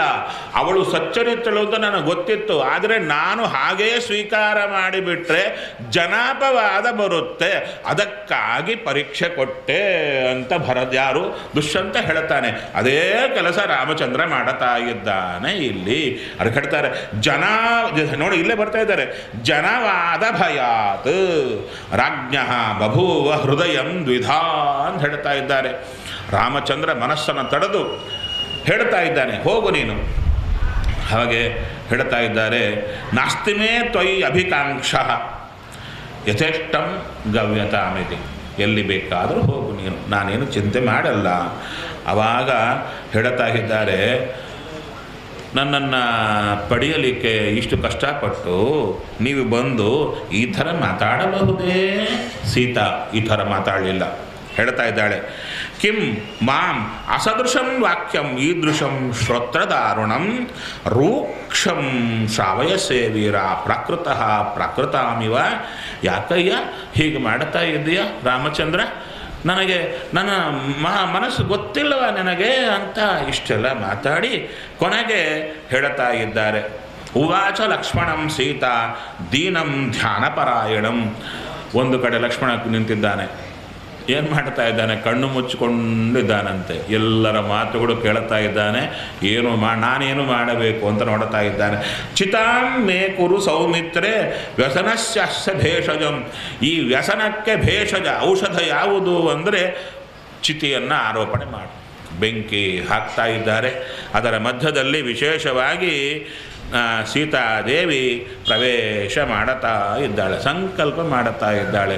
ನನ್ನ ಹೃದಯ ರಾಮಚಂದ್ರನಲ್ಲೇ ಇದ್ದದ್ದಾದರೆ, ಬೇರೆ ಕಡೆ ಹೋಗದೇ ಇದ್ದದ್ದಾದರೆ ವಿಶೇಷವಾಗಿ ಸರ್ವತಃ ಪಾತು ಪಾವಕಃ, ಈ ಅಗ್ನಿ ನನ್ನ ರಕ್ಷಣೆ ಮಾಡಲಿ, ಇಲ್ಲ ಸುಟ್ಟು ಬಿಡಲಿ. ಈ ರೀತಿಯಲ್ಲಿ ರಾಘವಂ ಸರ್ವಧರ್ಮಜ್ಞಂ ತಥಾ ಮಾಂ ಪಾತು ಪಾವಕಃ ಕರ್ಮಣ ಮನಸ ವಾಚ ಯಥಾ ನಾತಿಚರಾಮ್ಯಹಂ. ನಾನು ನಾತಿಚರಾಮಿ ಅಂತ ಬಂತೆಲ್ಲ ಅಂದರೆ ಗಂಡನೂ ನಾತಿಚರಾಮಿಯೇ, ಹೆಂಡತಿಯೂ ನಾತಿಚರಾಮಿಯೇ. ಆದ್ದರಿಂದ ನಾನು ಅತಿಚರಿಸದೇ ಇದ್ದಿದ್ದರೆ ನನಗೆ ಪಾವಕ ರಕ್ಷಣೆ ಮಾಡಲಿ ಅಂತ ಹೇಳ್ತಾ ಇದ್ದಾಳೆ. ಹೇಳಿ ವಿಶೇಷವಾಗಿ ಆ ಅಗ್ನಿಯಲ್ಲಿ ಪ್ರವೇಶ ಮಾಡುತ್ತಾ ಇದ್ದಾಳೆ. ಬಹಳ ಕಷ್ಟ, ಹೇಳೋದು ಸುಲಭ, ಬೀಳೋದು ಕಷ್ಟ. ಒಂದು ಚೂರು ಮುದ್ರಾಧಾರಣೆ ಕಾಲಕ್ಕೇನೆ ಸ್ವಲ್ಪ ಜಾಸ್ತಿ ಕಾಸಿದ್ರೇ ಯಪ್ಪ ಅಂತ ಹಿಂದಕ್ಕೆ ಹೋಗ್ತಾ ಇರ್ತಾರೆ, ಹೌದಾ? ಅದಕ್ಕೆ ಮೊದಲು ಕಾಸಿದ ಕೊಳ್ಳೆ ಯಾರು ಫಸ್ಟ್ ಬರಲ್ಲ, ಯಾರೋ ಮುಂದಕ್ಕೆ ತಳ್ಳಿ ಕೊನೆಗೆ ಹೋಗ್ತೀವಿ, ಆ ಸೆಟ್ಟಲ್ಲಿ ಲಾಸ್ಟ್ ಬೀಳಲಿ ಅಂತೇಳಿ. ಯಾಕೆ ನಮಗೆ ಬೀಳಬೇಕು ಅಂತ ಏನಿಲ್ಲ ಸ್ವಾಮಿ, ಸ್ವಲ್ಪ ಸ್ಪರ್ಶ ಆದರೆ ಸಾಕು ನಮಗೆ. ಯಾಕೆ ಎಲ್ಲಿ ಸುಡುತ್ತೋ ಏನಾಗುತ್ತೋ ಅಂಥೇಳಿ. ಇನ್ನು ಕೆಲವರು ಶುಗರ್ ಇದೆ ಸ್ವಾಮಿ, ಏನಾಗುತ್ತೋ ಏನೋ ಸ್ವಲ್ಪ ಬಿಟ್ಟರೆ ಸಾಕು ಅಂತ. ಅಂಥದ್ದು ಅಗ್ನಿಯಲ್ಲಿ ಬೀಳೋದು ಬಹಳ ಕಷ್ಟ. ಹೊರಡ್ತಾ ಇದ್ದಾರೆ. ಇನ್ನು ರಾಮಚಂದ್ರ ಅಗ್ನಿಯಲ್ಲಿ ಬೀಳುತ್ತಾ ಇದ್ದರೆ ರಾಮಚಂದ್ರ ಹೇಗಿದ್ದ? ಖುಷಿಯಾಗಿದ್ನೋ? ಹೇಳ್ತಾರೆ, ದಧ್ಯೌ ಮುಹೂರ್ತಂ ಧರ್ಮಾತ್ಮ ಬಾಷ್ಪ ವ್ಯಾಕುಲ ಲೋಚನ. ಕಣ್ಣಲ್ಲಿ ನೀರಿಟ್ಟುಕೊಂಡಿದ್ದಂತೆ ರಾಮಚಂದ್ರ, ಕಣ್ಣು ಮುಚ್ಚಿಕೊಂಡಿದ್ದ, ಕಣ್ಣು ನೀರು ಧಾರೆ ಇಳಿತಾ ಇದೆ. ಆವಾಗ ವಿಶೇಷವಾಗಿ ಯಾರು ಬಂದರು ಅಂತ ಹೇಳ್ತಾರೆ, ಬ್ರಹ್ಮಾದಿ ದೇವತೆಗಳೆಲ್ಲ ಬರ್ತಾ ಇದ್ದಾರೆ. ಹೇಳ್ತಾರೆ, ವೈಶ್ರವಣೋ ರಾಜ ಯಮಶ್ಚ ಸಹಸ್ರಾಕ್ಷಶ್ಚ ವರುಣಶ್ಚ ಜಲೇಶ್ವರ ಷಡರ್ಧನಯನ. ವಾಲ್ಮೀಕಿ ಮಹರ್ಷಿಗಳ ವಾಕ್ಯ ಚೆನ್ನಾಗಿರುತ್ತೆ. ಷಡರ್ಧನಯನ 6, ಅದರೊಳಗೆ ಅರ್ಧ 3 ನಯನ ಅಂದರೆ ತ್ರಿನಯನ. ಯಾರು? ರುದ್ರದೇವರು. ಷಡರ್ಧನಯನ ಅಂತ ಹೇಳ್ತಾರೆ. ನಂತರ ಮಹಾದೇವ ವೃಷಧ್ವಜ, ಬ್ರಹ್ಮವಿದಾಂಬರ ಎಲ್ಲರೂ ಬರ್ತಾ ಇದ್ದಾರೆ. ಆವಾಗ ರಾಮಚಂದ್ರನನ್ನು ಹೇಳ್ತಾ ಇದ್ದಾರೆ ರಾಮಚಂದ್ರ ಇವರೆಲ್ಲ ಬಂದಾಗ ಹೇಗಿದ್ದ? ಪ್ರಾಂಜಲಿಂ ಸ್ಥಿತಂ, ಕೈ ಜೋಡಿಸಿದ, ಬಂದಿದ್ದೀರಾ ನಮಸ್ಕಾರ ಅಂತ. ಹಾಗೆ ಹೇಳ್ತಾ ಇದ್ದಾರೆ, ಕರ್ತ ಸರ್ವಸ್ಯ ಲೋಕಸ್ಯ ಶ್ರೇಷ್ಠೋ ಜ್ಞಾನವಿದಾಂ ವಿಭು ಉಪೇಕ್ಷಸೆ ಕಥಂ ಸೀತಾಂ ಪತಂತೀಂ ಹವ್ಯವಾಹನೆ. ಆವಾಗ ಬ್ರಹ್ಮದೇವರು ಬಂದು ರಾಮಚಂದ್ರ ಪರಿಚಯ ಮಾಡಿಕೊಡ್ತಾರೆ. ನೀನು ಯಾರು, ನಿನಗೆ ಗೊತ್ತಿಲ್ಲೇನಯ್ಯ? ರಾಮಚಂದ್ರ ಹೇಳ್ತಾನೆ, ಆತ್ಮಾನಂ ಮಾನುಷಂ ಮನ್ಯೆ ರಾಮಂ ದಶರಥಾತ್ಮಜಂ. ನಾನು ರಾಮ ದಶರಥನ ಮಗ ಅಂತ ತಿಳ್ಕೊಂಡಿದ್ದೇನೆ, ನೀವೇನು ತಿಳ್ಕೊಂಡಿದ್ದೀರೋ ಹೇಳಿ. ಅಂದರೆ ನಾನಾಗಿ ನನ್ನ ಹೇಳಲ್ಲ, ನೀವೇನು ತಿಳಿದಿದ್ದೀರೋ ಹೇಳಿ ಅಂತ ಹೇಳಿದಾಗ ದೊಡ್ಡ ಸ್ತೋತ್ರ ಮಾಡ್ತಾ ಇದ್ದಾರೆ. ಅಯ್ಯ ಎಂಥವನೇನು ಗೊತ್ತಾ? ಅಕ್ಷಯ ಕಶೃಂಗೋ ಭವಾನ್ ನಾರಾಯಣೋ ದೇವ ಶ್ರೀಮಾನ್ ಚಕ್ರಾಯುಧ ಪ್ರಭು ಏಕಶೃಂಗ ವರಾಹಸ್ತ್ವಂ ಭೂತಭವ್ಯ. ಓ, ಶುರುವಾಯಿತು, ದೊಡ್ಡ ಸ್ತೋತ್ರ ಶುರುವಾಯಿತು. ದೊಡ್ಡ ಸ್ತೋತ್ರ ಶುರುವಾದ ಮೇಲೆ ಸೀತಾ ಲಕ್ಷ್ಮೀ ಭವಾನ್ ವಿಷ್ಣು ದೇವ ಕೃಷ್ಣ ಪ್ರಜಾಪತಿ ವಧಾರ್ಥಂ ರಾವಣಸ್ಯೇಹ ಪ್ರವಿಷ್ಟ ಮಾನುಷೀಂ ತನುಂ. ಅದಕ್ಕೆ ರಾಮಚಂದ್ರ ಯಾಕೆ ಹೇಳಿಕೊಂಡಿಲ್ಲ ನಾನೇ ವಿಷ್ಣು ಅಂತ? ನಮ್ಮ ಸರ್ಟಿಫಿಕೇಟ್ ನಾವು ಕೊಟ್ಕೊಬೋದಲ್ಲ, ಜಗತ್ತು ಒಪ್ಪೋರು ನಮಗೆ ಸರ್ಟಿಫಿಕೇಟ್ ಕೊಡಬೇಕು. ಅದಕ್ಕೆ ನೀವೇ ಹೇಳಿ ಅಂದಾಗ ರಾಮನ ಪರಿಚಯ ಎಲ್ಲ ಮಾಡಿಕೊಡ್ತಾ ಬರ್ತಾ ಇದ್ದಾರೆ.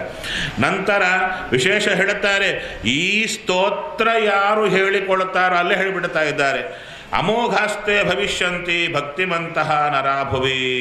ವಿಶೇಷವಾಗಿರತಕ್ಕಂಥ ಈ ಸ್ತೋತ್ರ ಯಾರು ಹೇಳಿಕೊಳ್ತಾರೋ ಹೇಳ್ತಾರೆ, ನಾಸ್ತಿ ತೇಷಾಂ ಪರಾಭವ.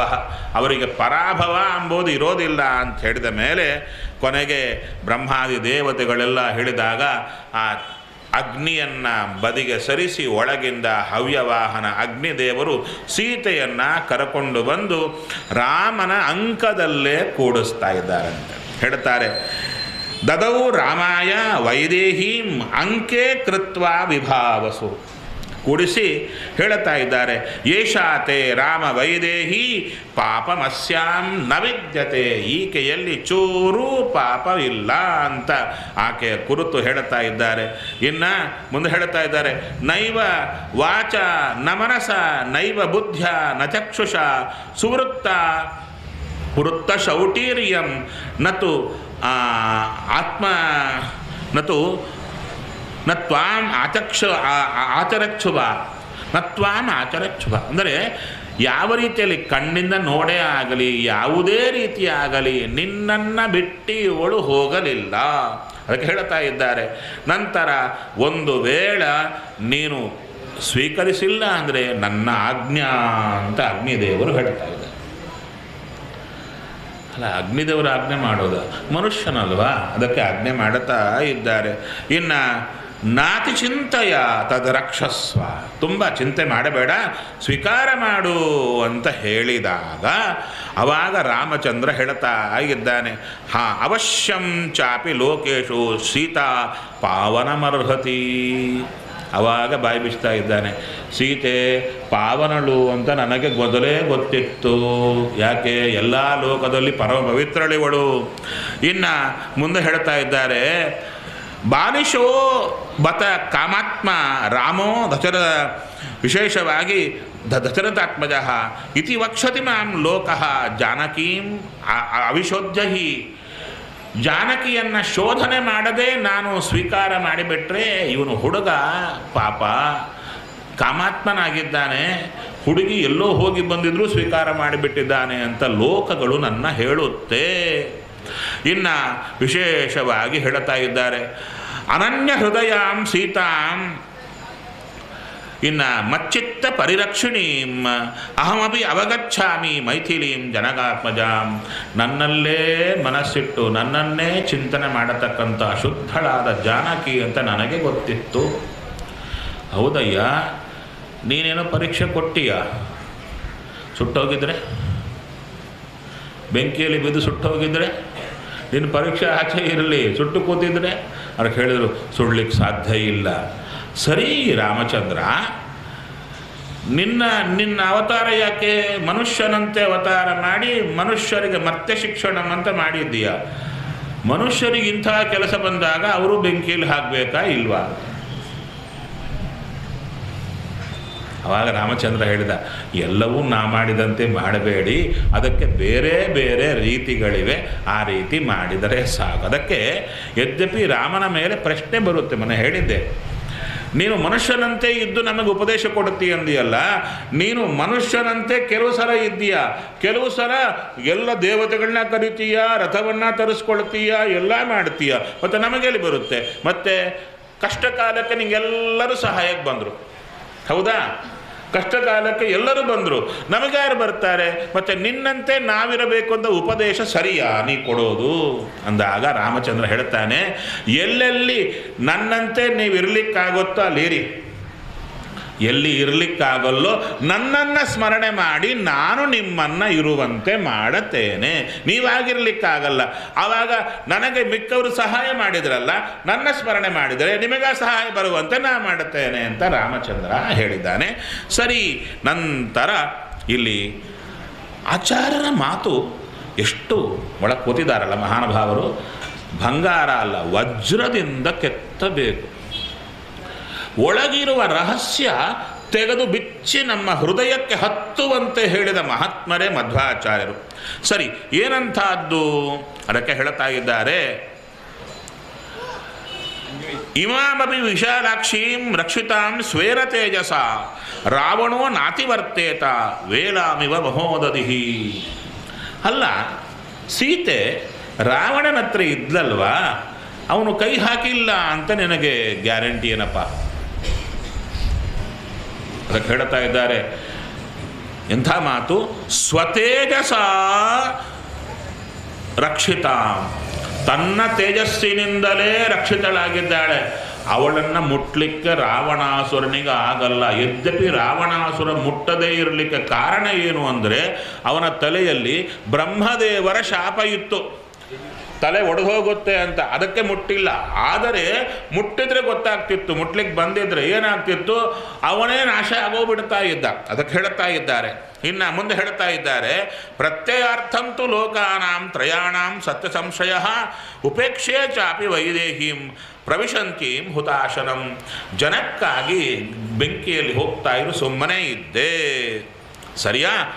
ಇಷ್ಟಾದ ಮೇಲೆ ಒಂದು ಮಾತು ರಾಮಚಂದ್ರ ಹೇಳ್ತಾ ಇದ್ದಾನೆ, ನಹಿ ಶಕ್ತಃ ಸುದುಷ್ಟಾತ್ಮ. ನಿಮಗೂ ಸಂಸ್ಕೃತ ಬರುತ್ತಲ್ವ, ಕೇಳಿ. ನಹಿ ಶಕ್ತಃ ಸುದುಷ್ಟಾತ್ಮ ಮನಸಾಪಿ ಮೈಥಿಲೀಂ ಪ್ರದರ್ಶಯಿತುಂ ಅಪ್ರಾಪ್ಯಾಂ ದೀಪ್ತಾಂ ಅಗ್ನಿಶಿಖಾಮಿವ.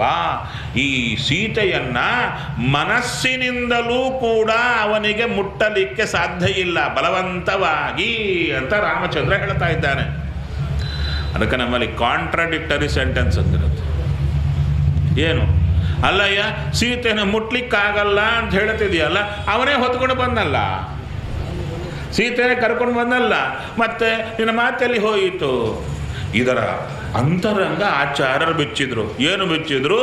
ಅದಕ್ಕೆ ಆಚಾರ್ಯ ಹೇಳುತ್ತಾರೆ, ಸೀತೆಯನ್ನು ರಾವಣಾಸುರ ಹೊತ್ತುಕೊಂಡು ಹೋಗ್ಲಿಕ್ಕಾಗುತ್ತಾ? ಯಾಕೆ?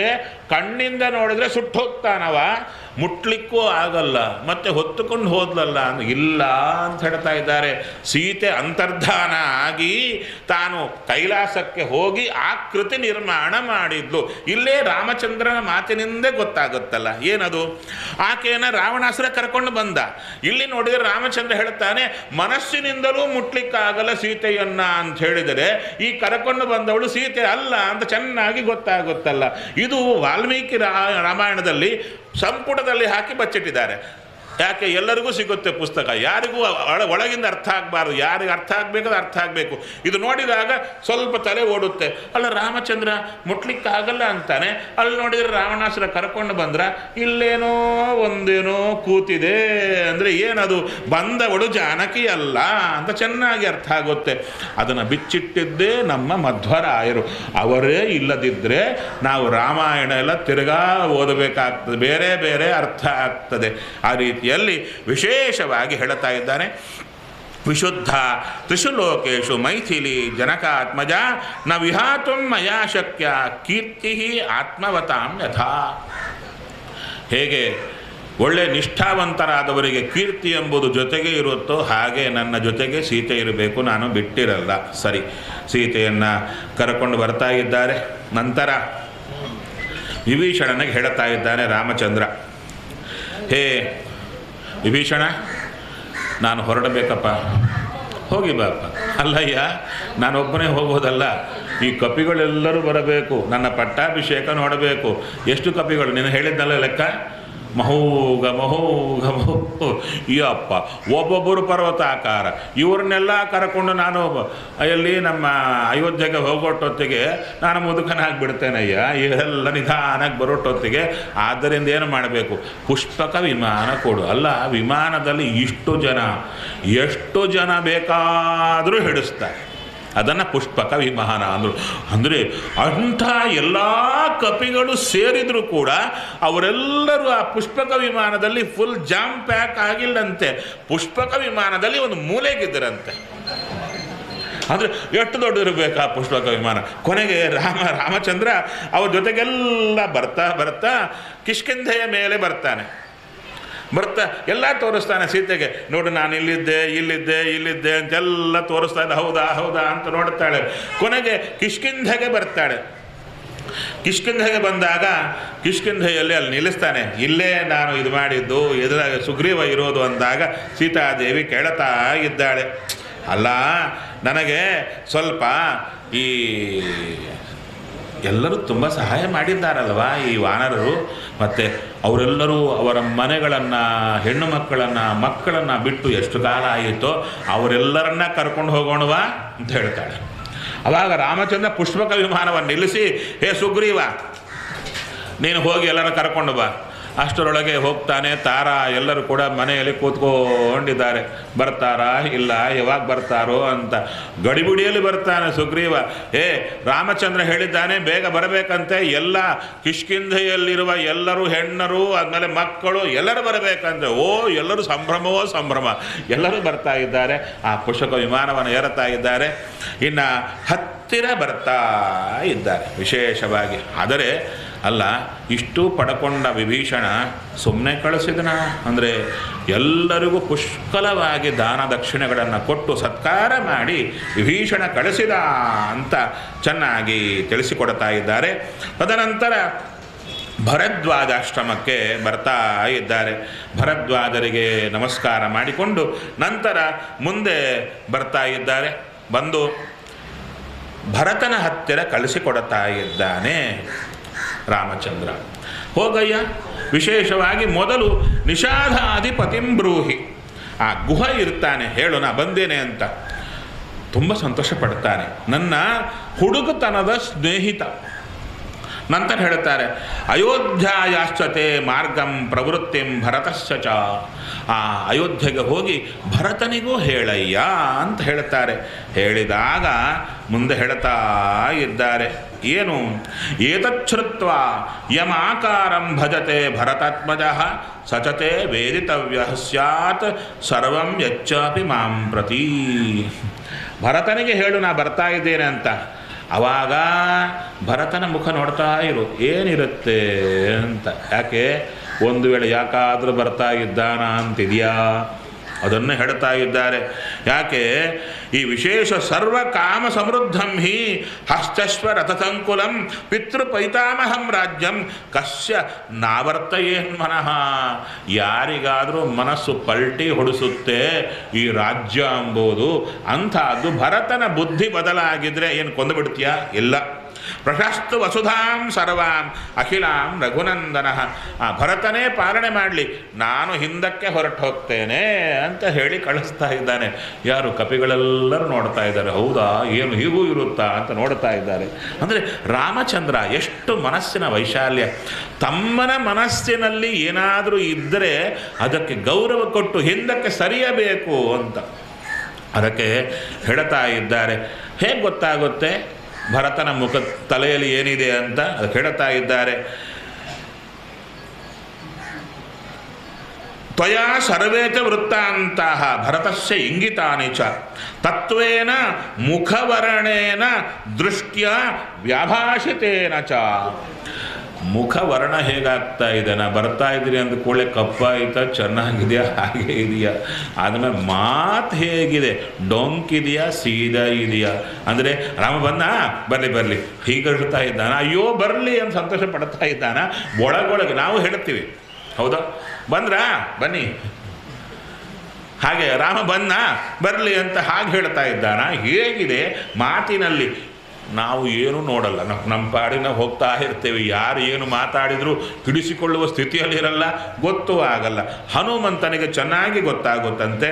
ಸರಿ, ನಂತರ ವಿಶೇಷವಾಗಿ ತಸ್ಯ ಬುದ್ಧಿಂಚ ವಿಜ್ಞಾಯ ವ್ಯವಸಾಯಂ ಚ ವಾನರ, ಅವನ ಮನಸ್ಸು ತಿಳ್ಕೊಂಡು ಬಾ ಅಂತ ಹೇಳಿದಾಗ ಬಂದು ಗುಹನಿಗೆ ಹೇಳ್ತಾ ಇದ್ದಾರೆ.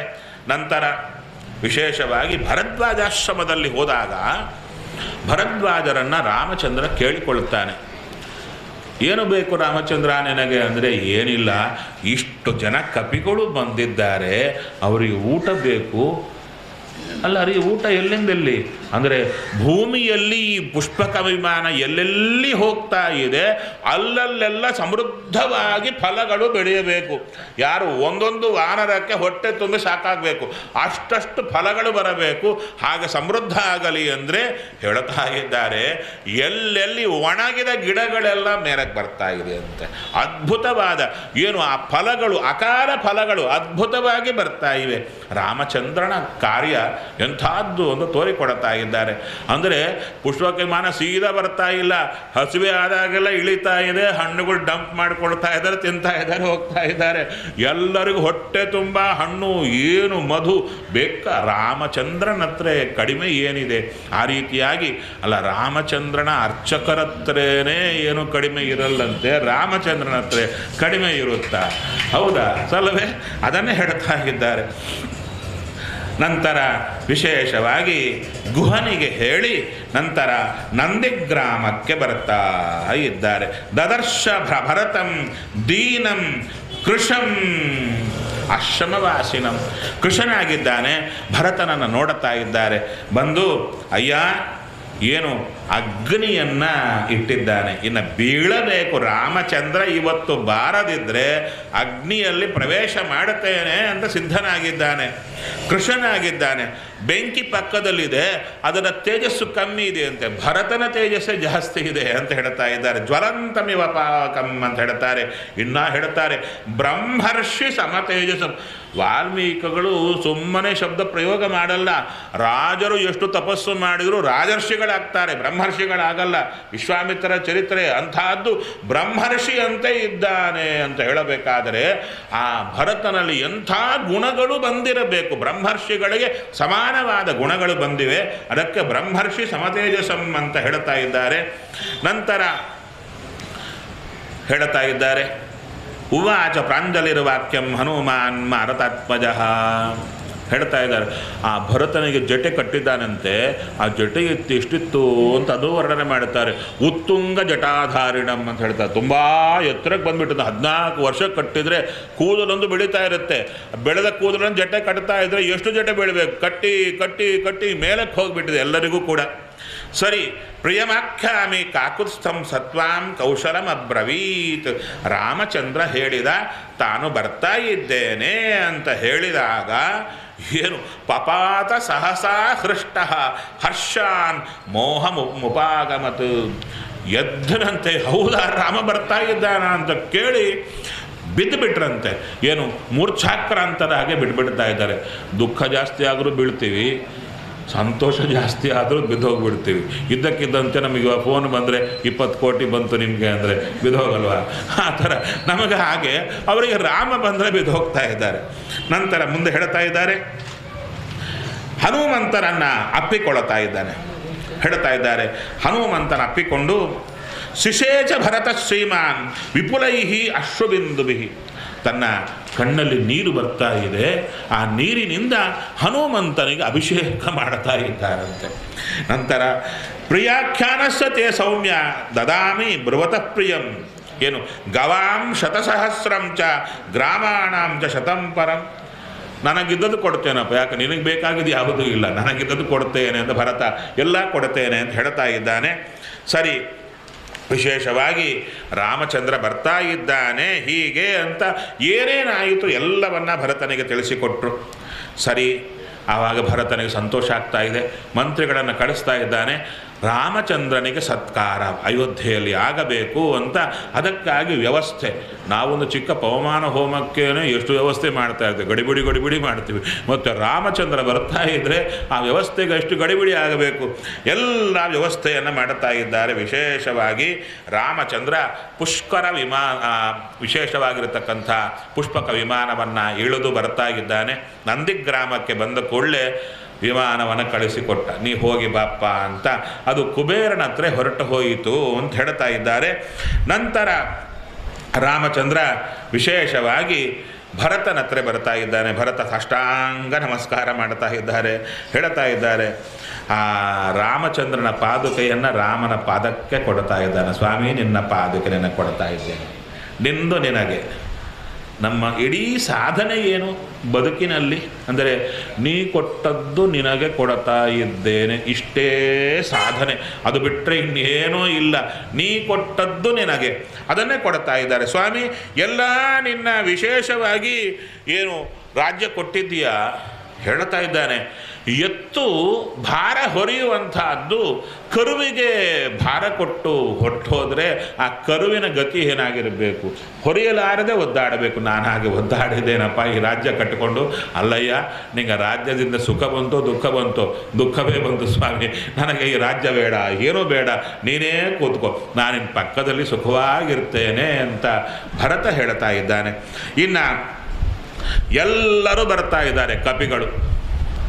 ಅಲ್ಲ, ಒಬ್ಬೊಬ್ಬರು ಪರ್ವತಕಾಯ, ಅವರನ್ನು ನೋಡಿ ಹೆದರ್ಕೊಂಡಿಲ್ವಾ ಅಯೋಧ್ಯಾಪುರಿಯಲ್ಲಿ? ಅಂದರೆ ಇಲ್ಲಿ ಹೇಳ್ತಾ ಇದ್ದಾರೆ, ತೇ ಕೃತ್ವ ಮಾನುಷಂ ರೂಪಂ ವಾನರಾಹ ಕಾಮರೂಪಿಣ. ಅಷ್ಟು ಜನ ಮನುಷ್ಯರಂತೆ ಆಗಿಬಿಟ್ರಂತೆ. ಯಾಕೆ? ಈ ಜನ ಎಲ್ಲ ಹೆದರ್ಕೊಂಡ್ಬಿಡ್ತಾರೆ ನಮ್ಮನ್ನು ನೋಡಿಬಿಟ್ಟು ಅಂತ. ಎಲ್ಲರೂ ಯಾರ್ಯಾರು ಮನುಷ್ಯರಿದ್ದಾರೆ ಆಗಿನ ಕಾಲ ಅಷ್ಟೇ ಸೈಜು, ಅದೇ ಟೈಪ್ ಎಲ್ಲ ಒಳಗೆ ಬರ್ತಾ ಇದ್ದಾರೆ. ಎಲ್ಲಿ ಕಪಿಗಳಿದ್ದಾರೆ ಅಂತ ಯಾರಿಗೂ ಗೊತ್ತಾಗಲ್ಲ. ರಾಮನಿಗೆ, ಹನುಮಂತನಿಗೆ, ವಿಭೀಷಣನಿಗೆ ಬಿಟ್ಟರೆ ಮಿಕ್ಕವ್ರಿಗೆ ಯಾರಿಗೂ ಗೊತ್ತಿಲ್ಲ. ಆ ರೀತಿಯಲ್ಲಿ ನಂತರ ರಾಮಚಂದ್ರ ಬರೋ ಕಾಲಕ್ಕೆ ಸುಗ್ರೀವನ ಕೈ ಹಿಡ್ಕೊಂಡು ಬರ್ತಾ ಇದ್ದಾನೆ, ವಿಭೀಷಣನ ಕೈ ಹಿಡ್ಕೊಂಡು ಬರ್ತಾ ಇದ್ದಾನೆ. ಎಲ್ಲೂ ಸ್ನೇಹಿತರನ್ನು ಬಿಡೋ ಪ್ರಸಕ್ತಿ ಇಲ್ಲ. ಮೊದಲು ತಾನು ಹೊರಟೋಗೋದಲ್ಲ, ಹಿಡ್ಕೊಂಡು ಬರ್ತಾ ಇದ್ದಾನೆ. ಸರಿ, ಇನ್ನು ರಾಮಚಂದ್ರನಿಗೆ ವಿಶೇಷವಾಗಿ ಸ್ಮರಣೆ ಮಾಡಿ ಎಲ್ಲರೂ ಹೇಳ್ತಾ ಇದ್ದಾರೆ, ನಮ್ಮ ಜನ್ಮ ಸಾರ್ಥಕ ಆಯಿತು ರಾಮ, ನೀ ಬಂದದ್ದಕ್ಕೆ. ಸರಿ, ನಂತರ ರಾಮನ ಪಟ್ಟಾಭಿಷೇಕಕ್ಕೆ ಸಿದ್ಧ ಮಾಡುತ್ತಾ ಇದ್ದಾರೆ. ಆವಾಗ ಹೇಳ್ತಾ ಇದ್ದಾನೆ ಶತ್ರುಘ್ನ, ಅಯ್ಯ ಸ್ವಲ್ಪ ನೀರು ತರಬೇಕು. ಯಾರಿಗೆ? ಸುಗ್ರೀವನಿಗೆ ಹೇಳಿದರು. ಹೇಳಿದ ಕೂಡಲೇ ಎಲ್ಲರೂ ಆಕಾಶಕ್ಕೆ ಹಾರತಾ ಇದ್ದಾರಂತೆ. ಯಾರು? ಹನುಮಂತ, ಜಾಂಬವಂತ ಎಲ್ಲರೂ ಕೂಡ ಬಂಗಾರದ ಗಂಗಾಳಗಳು ದೊಡ್ಡ ದೊಡ್ಡದು ಹೊತ್ತುಕೊಂಡು ಹೋಗ್ತಾ ಇದ್ದಾರಂತೆ. ಎಷ್ಟು ಅಂದರೆ ಹೇಳ್ತಾರೆ, 105 ನದಿಗಳ ನೀರು, 4 ದಿಕ್ಕಿನ ಸಮುದ್ರದ ನೀರು ಬಂಗಾರದ ಕಟಾಹಗಳಲ್ಲಿ ತಂದು ಬಿಡ್ತಾ ಇದ್ದಾರೆ. ಅದರಲ್ಲಿ ಕರ್ಪೂರ ಮೊದಲಾದ ದಿವ್ಯ ವಸ್ತುಗಳನ್ನೆಲ್ಲ ಹಾಕ್ತಾ ಇದ್ದಾರೆ. ಅದ್ಭುತವಾಗಿರುತ್ತೆ. ಶ್ರೀನಿವಾಸನ ಹತ್ರ ಹೋಗಿದ್ದೀರಾ? ತಿರುಪತಿ ಅವನ ತೀರ್ಥ ಹೇಗಿರುತ್ತೆ? ಒಳಗೆ ಕೊಡ್ತಾರೆ, ರೂಮಲ್ಲಿ ಕೊಡ್ತಾರೆ, ರೂಮಲ್ಲಿ ಇರುತ್ತದು ಆತನ ವಸ್ತ್ರ. ಆತನನ್ನು ಶುಕ್ರವಾರದ ದಿನ ಅಭಿಷೇಕ ಮಾಡಿದ ಮೇಲೆ ಒರೆಸಿದ ವಸ್ತ್ರ ಇರುತ್ತಲ್ಲ, ಅದು ಮುಖಕ್ಕಿಡ್ತಾರೆ. ಅದೊಂದು ವಾರದವರೆಗೂ ಮುಖ ವಾಸನೆ ಬರ್ತಾ ಇರುತ್ತೆ. ಅಷ್ಟು ಚೆನ್ನಾಗಿರುತ್ತೆ, ಅದ್ಭುತವಾಗಿರತಕ್ಕಂಥದ್ದು. ಅಂದರೆ ಇಲ್ಲಿ ಶ್ರೀನಿವಾಸನಿಗೆ ಹೀಗಿದ್ರೆ ಶ್ರೀರಾಮನಿಗೆ ಹೇಗಾಗಿರಬೇಕು ಸಾಕ್ಷಾತ್ತಾಗಿ ನೋಡಿದ್ದೀರಾ? ಶ್ರೀನಿವಾಸನಿಗೆ ಅಭಿಷೇಕ ಮಾಡೋ ಕಾಲಕ್ಕೆ ಅಭಿಷೇಕ ಮಾಡಿದ ಮೇಲೆ ಆತನ ಮೈಯನ್ನು ಯಾವುದರಿಂದ ತಿಕ್ತಾರೆ? ವರಾಹ ಕೇಸರಿಯಿಂದ ತಿಕ್ಕಲ್ಲ, ಕುಂಕುಮ ಕೇಸರಿಯಿಂದ ತಿಕ್ತಾರೆ. ಕುಂಕುಮ ಕೇಸರಿ ಇಷ್ಟು ತಗೊಳ್ತಾರೆ, ಕೇಸರ ತಗೊಂಡು ಮೆಲ್ಲಕ್ಕೆ ತಿಕ್ತಾರೆ, ಎಲ್ಲಿ ಸೌದೋಗ್ತಾನೋ ಅಂತ. ನಾವು ಕೃಷ್ಣನ, ಉಡುಪಿ ಕೃಷ್ಣ ವರಾಹ ಕೇಸರಿ ಹಾಕಿ ತಿಕ್ತೀವಿ, ಅದಕ್ಕೆ ಬಡಕಲಾಗ್ತಾ ದಿನೇ ದಿನೇ ಬಡಕಲಾಗ್ತಾ ಇದ್ದಾನೆ. ಆತ ಮಾತ್ರ ಪುಷ್ಟಪುಷ್ಟವಂಗವಾಗಿದ್ದಾನೆ, ಶ್ರೀನಿವಾಸ ಚೆನ್ನಾಗೇ ಇದ್ದಾನೆ. ಯಾಕೆ? ಅವನು ಯಾರು ತಿಕ್ಕೋರಿಲ್ಲ, ಕೇಸರಿಯಿಂದ ತಿಕ್ತಾರೆ. ಆ ರಾಮಚಂದ್ರನಿಗೆ ವಿಶೇಷವಾಗಿ ಎಲ್ಲ ತರ್ತಾ ಇದ್ದಾರೆ. ನಂತರ ಅಭಿಷೇಕಕ್ಕೆ ಮೊದಲು ಕಟಿಂಗ್ ಆಗಬೇಕಲ್ಲ, ಇಷ್ಟೆಲ್ಲ ಕೂತಿದೆ, ಯಾವುದು ಜಟೆಗಳೆಲ್ಲ ಬಂದರಂತೆ ಹೇಳ್ತಾ ಇದ್ದಾರೆ. ಯಾರು? ಶತ್ರುಘ್ನ ವಚನಾತ್ ನಿಪುಣಾಹ ಶ್ಮಶ್ರು ವರ್ಧನಾಹ ಅಂತ ಬರ್ತಾ ಇದ್ದಾರೆ. ಶ್ಮಶ್ರು ಅಂದರೆ ಮೀಸೆ, ಈ ಕೂದಲು, ಅದನ್ನು ವರ್ಧನಾಹ ಅಂದರೆ ಬೆಳೆಸೋರು ಅಂತ ಅರ್ಥ ಅಲ್ಲ, ಕತ್ತರಿಸೋರು ಅಂತ.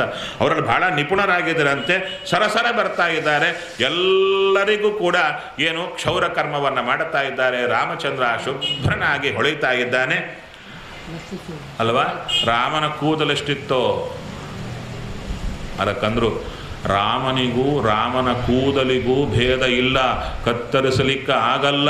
ರಾಮಚಂದ್ರ ತಾತ್ಕಾಲಿಕವಾಗಿ ಅವರಿಗೆ ವ್ಯಾಮೋಹ ಕೊಡಲಿಕ್ಕೆ ಕೂದಲಿನಂಥದ್ದನ್ನು ಅವರಿಗೆ ಕೊಟ್ಟ ಅಷ್ಟೇ ಹೊರತು.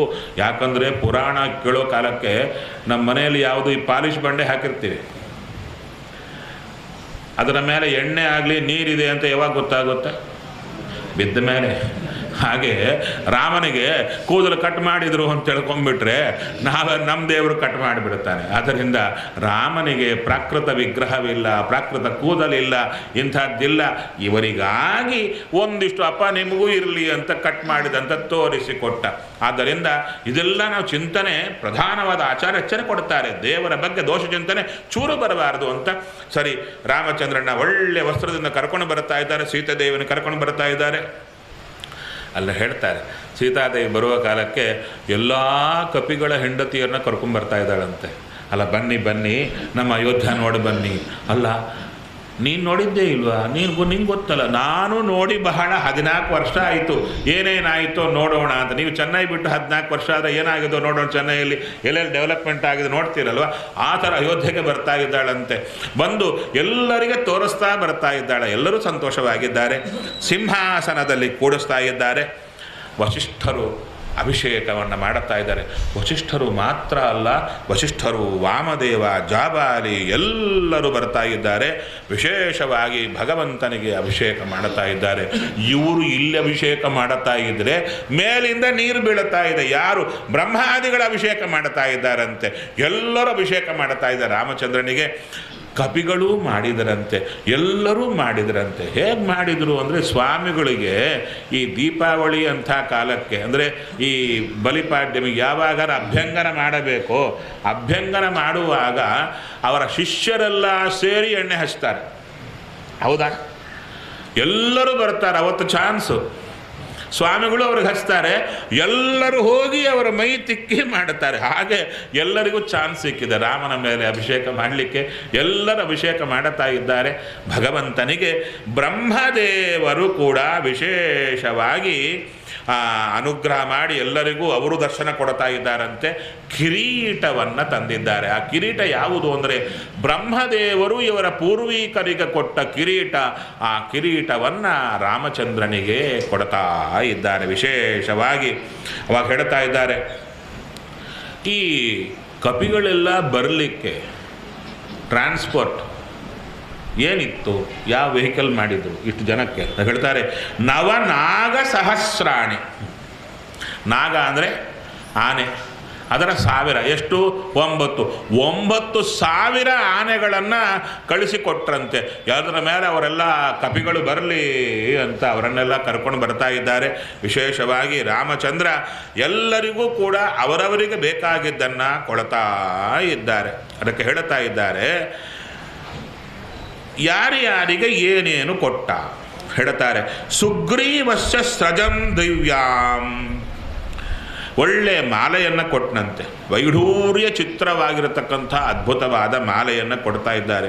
ಇನ್ನು ವಾಲಿಪುತ್ರನಾಗಿರತಕ್ಕಂಥ ಅಂಗದನಿಗೆ ಹೇಳ್ತಾ ಇದ್ದಾರೆ, ಮುಕ್ತಾಹಾರ ಮನೋತ್ತಮಂ ಮಣಿಪ್ರವರ ಸುಜುಷ್ಟಂ, ಆತನಿಗೆ ಬೇಕಾಗಿರ್ತಕ್ಕಂಥ ಹಾರವನ್ನೆಲ್ಲ ಕೊಡ್ತಾ ಇದ್ದಾರೆ. ನಂತರ ಎಲ್ಲರಿಗೂ ಕೊಟ್ಟರು. ಅಲ್ಲ, ಕಷ್ಟಪಟ್ಟು ಬಂದಿದ್ದೇನಲ್ಲ ಇಷ್ಟು ಕಾಲ, ನನಗೇನು ಕೊಡ್ತೀರಾ ಅಂತ ಸೀತೆ ನೋಡ್ತಾ ಇದ್ದಾಳೆ. ಅದಕ್ಕೆ ಸೀತೆ ಕಡೆ ನೋಡ್ತಾ ಇದ್ದಾನೆ. ಮಣಿಪ್ರವರ ಜುಷ್ಟಂ ತಂ ಮುಕ್ತಾಹಾರ ಮನೋತ್ತಮಂ ಸೀತಾಯೈ ಪ್ರದದೌ ರಾಮ ಚಂದ್ರ ರಶ್ಮಿ ಸಮಪ್ರಭಂ, ಚಂದ್ರನ ರಶ್ಮಿ ಅಂತೆ ಹೊಳೆಯುವಂಥ ಮುತ್ತಿನ ಹಾರವನ್ನು ಕೊಡ್ತಾ ಇದ್ದಾರೆ. ಆವಾಗ ಆಕೆ ತೆಗೀತಾ ಇದ್ದಾಳೆ. ಅವಮುಚ್ಯ ಆತ್ಮನ ಕಂಠಾಧಾರಂ ಜನಕನಂದಿನಿ ಅವೈಕ್ಷತ್ ಹರೀನ್ ಸರ್ವಾನ್ ಭ್ರಾತರಂ ಚ ಮುಹುರ್ಮುಹು. ಆ ಕೊರಳಿಂದ ಹಾರ ತೆಗೆದಾಳಂತೆ ಸೀತಾದೇವಿ. ಗಂಡನ ನೋಡ್ತಾಳಂತೆ, ಕಪಿಗಳನ್ನು ನೋಡ್ತಾಳಂತೆ, ಗಂಡನ ನೋಡ್ತಾಳಂತೆ, ಕಪಿಗಳನ್ನು ನೋಡ್ತಾನಂತೆ. ಅವಾಗ ತಾಂ ಇಂಗಿತಜ್ಞ ಸಂಪ್ರೇಕ್ಷ್ಯ ಬಭಾಜೆ ಜನಕಾತ್ಮಜ. ಬನ್ನಿ, ಅವನು ಪ್ರದೇಹಿ ಸುಭಗೆ ಹಾರಂ ಯಸ್ಯ ತುಷ್ಟಾಸಿ ಭಾಮಿನಿ. ಸೀತೆ, ಯಾರು ಬೇಕೋ ಅವ್ರಿಗೆ ಕೊಟ್ಬಿಡಮ್ಮ, ಯಾರು ಬೇಕೋ ಕೊಡು. ಅವಾಗ ಅತಸ ವಾಯುಪುತ್ರಾಯ ತಂ ಹಾರಂ ಅಸಿತೆ ಕ್ಷಣ. ವಿಶೇಷವಾಗಿ ಆ ಮುತ್ತಿನ ಮಾಲೆಯನ್ನು ಹನುಮಂತನಿಗೆ ಕೊಡ್ತಾ ಇದ್ದಾಳೆ, ಇನ್ಯಾರಿಗೂ ಕೊಡಲಿಲ್ಲ. ಯಾಕೆ? ಇಷ್ಟು ಪ್ರಿಯವಾದ ಕಾರ್ಯ ಮಾಡಿ, ಇಷ್ಟು ಕಾರ್ಯ ಆದದ್ದು ಈತನಿಂದಲೇ ಎಲ್ಲವೂ ಆಯಿತು ಅಂತ ವಿಶೇಷವಾಗಿ ಹೇಳ್ತಾ ಇದ್ದಾರೆ. ಹನುಮಾನ್ ತೇನ ಹಾರೇಣ ಶುಶುಭೆ ವಾನರಷಭ. ಆ ಹಾರ ಹಾಕ್ಕೊಂಡು ಕೊಳ್ಳೆ ಎಲ್ಲರೂ ಹನುಮಂತನ ಕಡೆ ನೋಡ್ತಾ ಇದ್ದಾರೆ, ಅದ್ಭುತವಾಗಿ ಹೊಳೆಯುತ್ತಾ ಇದ್ದಾರಂತೆ. ಅಷ್ಟೇ ಅಲ್ಲ, ರಾಮಚಂದ್ರ ಹೇಳ್ತಾ ಇದ್ದಾರೆ, ವಿಭೀಷಣ ಅಥ ಸುಗ್ರೀವ ಹನುಮಾನ್ ಜಾಂಬವಾನ್ ತಥಾ ವಾಸೋಭಿ ಭೂಷಣೈಶ್ಚೈವ ಯಥಾರ್ಹಂ ಪ್ರತಿಪೂಜಿತಾ. ಆಕೆ ಮುತ್ತಿನ ಹಾರ ಕೊಟ್ಟಳು. ನಂತರ ರಾಮಚಂದ್ರ ಎಲ್ಲರಿಗೂ ಕೊಡುವಾಗ ಹನುಮಂತನಿಗೆ ಕೊಟ್ಟ. ರಾಮಚಂದ್ರ ಕೊಟ್ಟದ್ದನ್ನು ತಗೊಂಡ ಹನುಮಂತ ಬೇಕು ಅಂತ ಬೇಡಿಲ್ಲ ಅಂತ ಹೇಳ್ತಾ ಇದ್ದಾರೆ.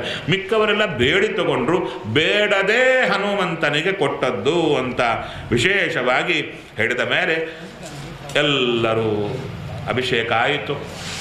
ರಾಮಚಂದ್ರನಿಂದ ನಮಸ್ಕಾರವನ್ನು ಮಾಡಿ ಆಶೀರ್ವಾದವನ್ನು ಪಡೆದು ಎಲ್ಲರೂ ಹೊರಟು ಹೋಗ್ತಾ ಇದ್ದಾರೆ. ವಿಭೀಷಣನು ಕೂಡ ತಾನು ತೈಹಿ ನಿರ್ಋತರ್ಷಭೈಹಿ ಸಹ ಧರ್ಮಾತ್ಮಾಯಯೌ ತಾನು ಹೊರಟು ಹೋಗ್ತಾ ಇದ್ದಾನೆ. ಇಷ್ಟೆಲ್ಲ ಆದ ಮೇಲೆ ರಾಮಚಂದ್ರ ರಾಜ್ಯವನ್ನು ಆಳಿದ ಅಂತ ಹೇಳ್ತಾ ಇದ್ದಾರೆ. ಎಷ್ಟು ಅಂತ ಹೇಳ್ತಾ ಇದ್ದಾರೆ? 10,000 10,000 ವರ್ಷಗಳು ಮತ್ತು ಹೇಳ್ತಾರೆ, ಇನ್ನೊಂದು 1,000 ವರ್ಷ ಜಾಸ್ತಿ ಹೇಳ್ತಾರೆ. ಒಟ್ಟು ಎಷ್ಟು?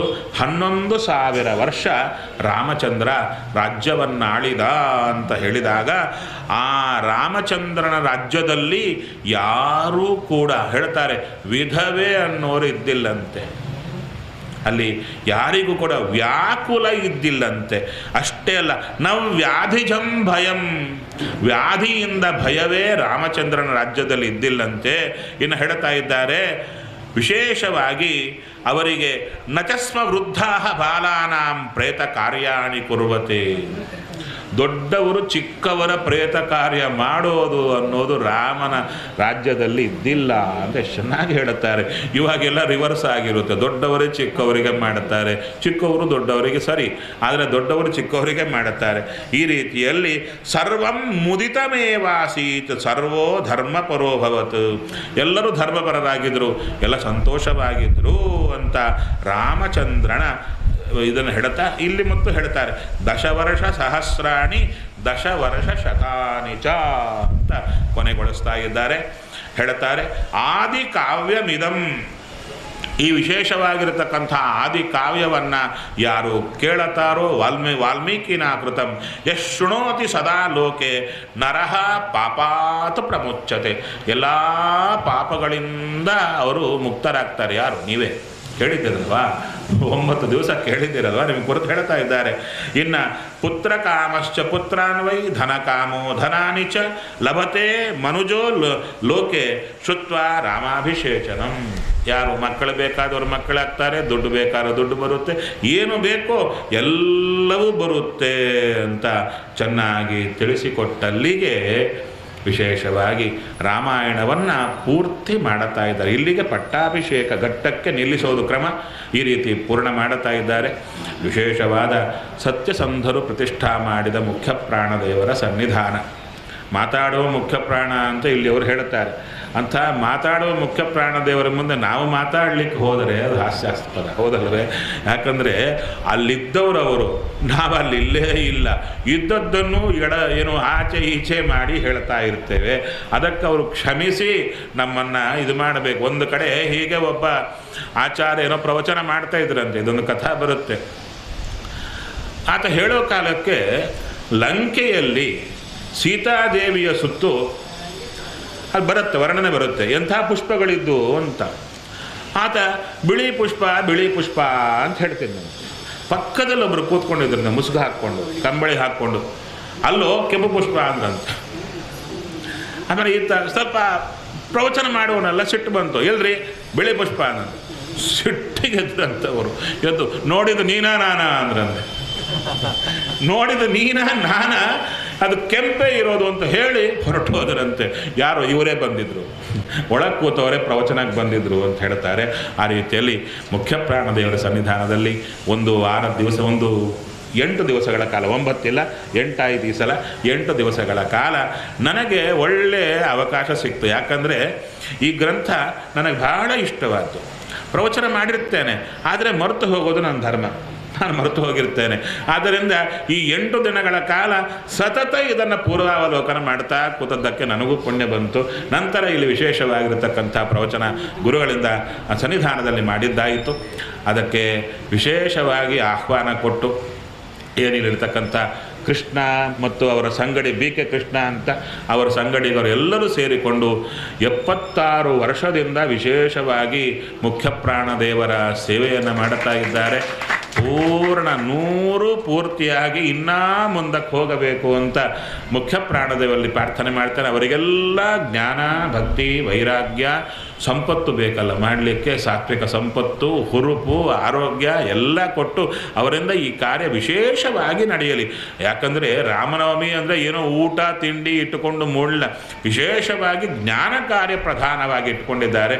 ಆದ್ದರಿಂದ ಮುಖ್ಯ ಪ್ರಾಣದೇವರು ನಡೆಸ್ತಾ ಇದ್ದಾರೆ. ಅವರಿಗೆಲ್ಲರಿಗೂ ಒಳ್ಳೆಯದಾಗಲಿ. ಅವರು ಮಾತ್ರ ಇದ್ದರೆ ಉಪಯೋಗವೇನು, ಅವರಿಗೆ ವಿಶೇಷವಾಗಿ ಏನು ನೆರವು ಕೊಡುವಂಥ, ಅವರಿಗೆಲ್ಲ ವಿಶೇಷವಾಗಿ ಹಿಂದೆ ನಿಲ್ಲುವಂಥ ನೀವೆಲ್ಲ ಬೇಕು. ಆದ್ದರಿಂದ ನಿಮಗೆಲ್ಲರಿಗೂ ಕೂಡ ಭಗವಂತ ವಿಶೇಷವಾದ ಜ್ಞಾನ, ಭಕ್ತಿ, ವೈರಾಗ್ಯ, ಸಾತ್ವಿಕ ಸಂಪತ್ತು ಅಷ್ಟೇ ಅಲ್ಲ, ಹೇಳಿದ್ದನ್ನು ಕೇಳಿ ಅನುಷ್ಠಾನ ಮಾಡುವ ಸೌಭಾಗ್ಯ ಎಲ್ಲರಿಗೂ ಬರಲಿ ಅಂತ ಕೇಳಿಕೊಳ್ಳುತ್ತಾ, ಇನ್ನು ಈ ಕಾರ್ಯಕ್ಕೆ ಪ್ರಧಾನವಾಗಿ ತಮ್ಮ ಬೆನ್ನೆಲುಬಾಗಿ ನಿಂತದ್ದು ಸತ್ಯಾತ್ಮ ತೀರ್ಥ ಶ್ರೀಪಾದಂಗಳವರು. ಅವರಿಗೆ ಸಾಷ್ಟಾಂಗ ನಮಸ್ಕಾರ ಮಾಡ್ತಾ ಇದ್ದೇನೆ. ವಿಶೇಷವಾಗಿ ಬಂದ ಪಂಡಿತರಿಗೆ ಅಲ್ಲೇ ವ್ಯವಸ್ಥೆಯನ್ನು ಮಾಡಿದ್ದಾರೆ. ಪಂಡಿತರು ಬಂದ ಮೇಲೆ ಬಂದ್ರಲ್ಲ ಅಂತಲ್ಲದೆ ಚೆನ್ನಾಗಿ ನೋಡಿಕೊಳ್ಳುವ ವ್ಯವಸ್ಥೆ. ಸಂತೋಷವಾಗಿದ್ದೆ ನಾನು. ನಮ್ಮ ಪ್ರವೀಣಾಚಾರ್ಯರು, ಅವರು ಮನೆಯವರು ಎಲ್ಲರೂ ಕೂಡ ತುಂಬ ಚೆನ್ನಾಗಿ ನೋಡಿಕೊಂಡಿದ್ದಾರೆ. ಆ ರೀತಿಯಾಗಿ ನಾನು ಕೇಳಿದೆ, ಎಷ್ಟು ಜನ ನೋಡ್ತಾ ಇದ್ದೀರಪ್ಪ ಬಂದವ್ರನ್ನ, ಅದನ್ನು ಮಾಡ್ತಾ ಇದ್ದೀನಿ ಅಂತ ಹೇಳಿದಾಗ, ಸ್ವಾಮಿಗಳಿಟ್ಟದ್ದೇ ಅದಕ್ಕೆ ನಮ್ಮನ್ನು ಅವರ ಕಾರ್ಯವನ್ನು ಮಾಡುತ್ತಾ ಇದ್ದೇವೆ ಅಂತ ಹೇಳಿದರು. ಇದು ಇಲ್ಲಿ ಮಾತ್ರ ಅಲ್ಲ, ಸತ್ಯಾತ್ಮ ತೀರ್ಥರು ಎಲ್ಲೆಲ್ಲಿ ಉತ್ತರಾದಿ ಮಠ ಇದೆ ಅಲ್ಲಿ ಈ ವ್ಯವಸ್ಥೆಯನ್ನು ಮಾಡಿದ್ದಾರೆ. ಯಾರೇ ಪಂಡಿತರು ಬರಲಿ ಅವರಿಗೆ ಯಾವ ಚೂರೂ ಕಡಿಮೆ ಆಗಬಾರದು ಎಂಬ ಆಜ್ಞೆಯನ್ನು ಜಾರಿ ಮಾಡಿ ನನಗೂ ಚೆನ್ನಾಗಿ ಗೊತ್ತಾಗಿದೆ. ಅಂತಹ ಮಹಾನುಭಾವರ ಪಾದಾರವಿಂದಕ್ಕೆ ಸಾಷ್ಟಾಂಗ ನಮಸ್ಕಾರ ಪುನಃ ಸಲ್ಲಿಸ್ತಾ ಇದ್ದೇನೆ. ಅಷ್ಟೇ ಅಲ್ಲದೆ ವಿಶೇಷವಾಗಿ ನಿನ್ನೆ ಸೂರ್ಯ ಅವರು ಹೇಳಿದರು, ಈ ಕಾರ್ಯಕ್ರಮಕ್ಕೆ ಪಾತ್ರೆಗಳು ಬೇಕು. ಆ ಪಾತ್ರೆಗಳನ್ನು ಕೊಟ್ಟದ್ದು ಇಲ್ಲಿರುವ ರಾಯರ ಮಠದಿಂದ ಬರ್ತಾ ಇದೆ. ಅವರದಕ್ಕೆ ವಿಶೇಷವಾಗಿ ಸಹಕಾರ ಕೊಡ್ತಾ ಇದ್ದಾರೆ ಅಂತ ಹೇಳಿದರು. ಹಾಗೆ ಸುಬುಧೇಂದ್ರ ತೀರ್ಥರಿಗೂ ಕೂಡ ವಿಶೇಷವಾಗಿ ಸಾಷ್ಟಾಂಗ ನಮಸ್ಕಾರವನ್ನು ಸಲ್ಲಿಸ್ತಾ ಇದ್ದೇನೆ. ಹಾಗೆ ಈ ಕಾರ್ಯಕ್ರಮಕ್ಕೆ ಯಾರ್ಯಾರು ಸಹಕಾರ ಕೊಟ್ಟಿದ್ದೀರೋ ಅವರಿಗೆ ವಂದನಾರ್ಪಣೆ ಅವರು ಮಾಡುತ್ತಾರೆ. ಆದರೆ ನಾನು ಕೂಡ ವಿಶೇಷವಾಗಿ ಭಗವಂತನಲ್ಲಿ ಪ್ರಾರ್ಥನೆ ಮಾಡುತ್ತೇನೆ, ಶ್ರೀಕೃಷ್ಣಾರ್ಪಣಮಸ್ತು. ಅಷ್ಟೇ ಅಲ್ಲದೆ ಒಂದು ವಾಕ್ಯ ಹೇಳೋ ಕಾಲಕ್ಕೆ ಅದರ ರಸ ಹೀರೋದು ಆ ವಾಕ್ಯದ ಪರಿಚಯ ಇದ್ದವರು.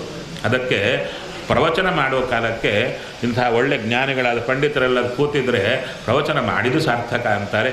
ಎಲ್ಲರಿಗೂ ಸಾಷ್ಟಾಂಗ ನಮಸ್ಕಾರವನ್ನು ಸಲ್ಲಿಸಿ ಶ್ರೀಕೃಷ್ಣ ನಮಸ್ತೆ.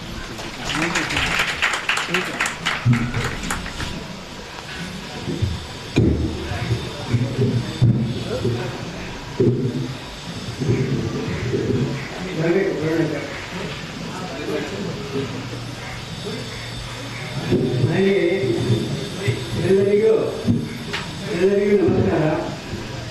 ಈ ವರ್ಷ ರಾಹು ಹ್ಯಾಗೆ ಬಂದು ಹ್ಯಾಗೆ ಉಂಟೆ ಬಿಡಲಿಲ್ಲ. 8 ದಿನ ಬೇರೆ ಹೋಗ್ಬೇಕು. ಇದು ನಮ್ಮ 11 ಪ್ರಯತ್ನ ಮಾಡಿದ್ದರಿಂದ ನಮ್ಮ ಕಣ್ಣು ಶ್ರೀನಿವಾಸ ಪಂಡಿತರಾದವರು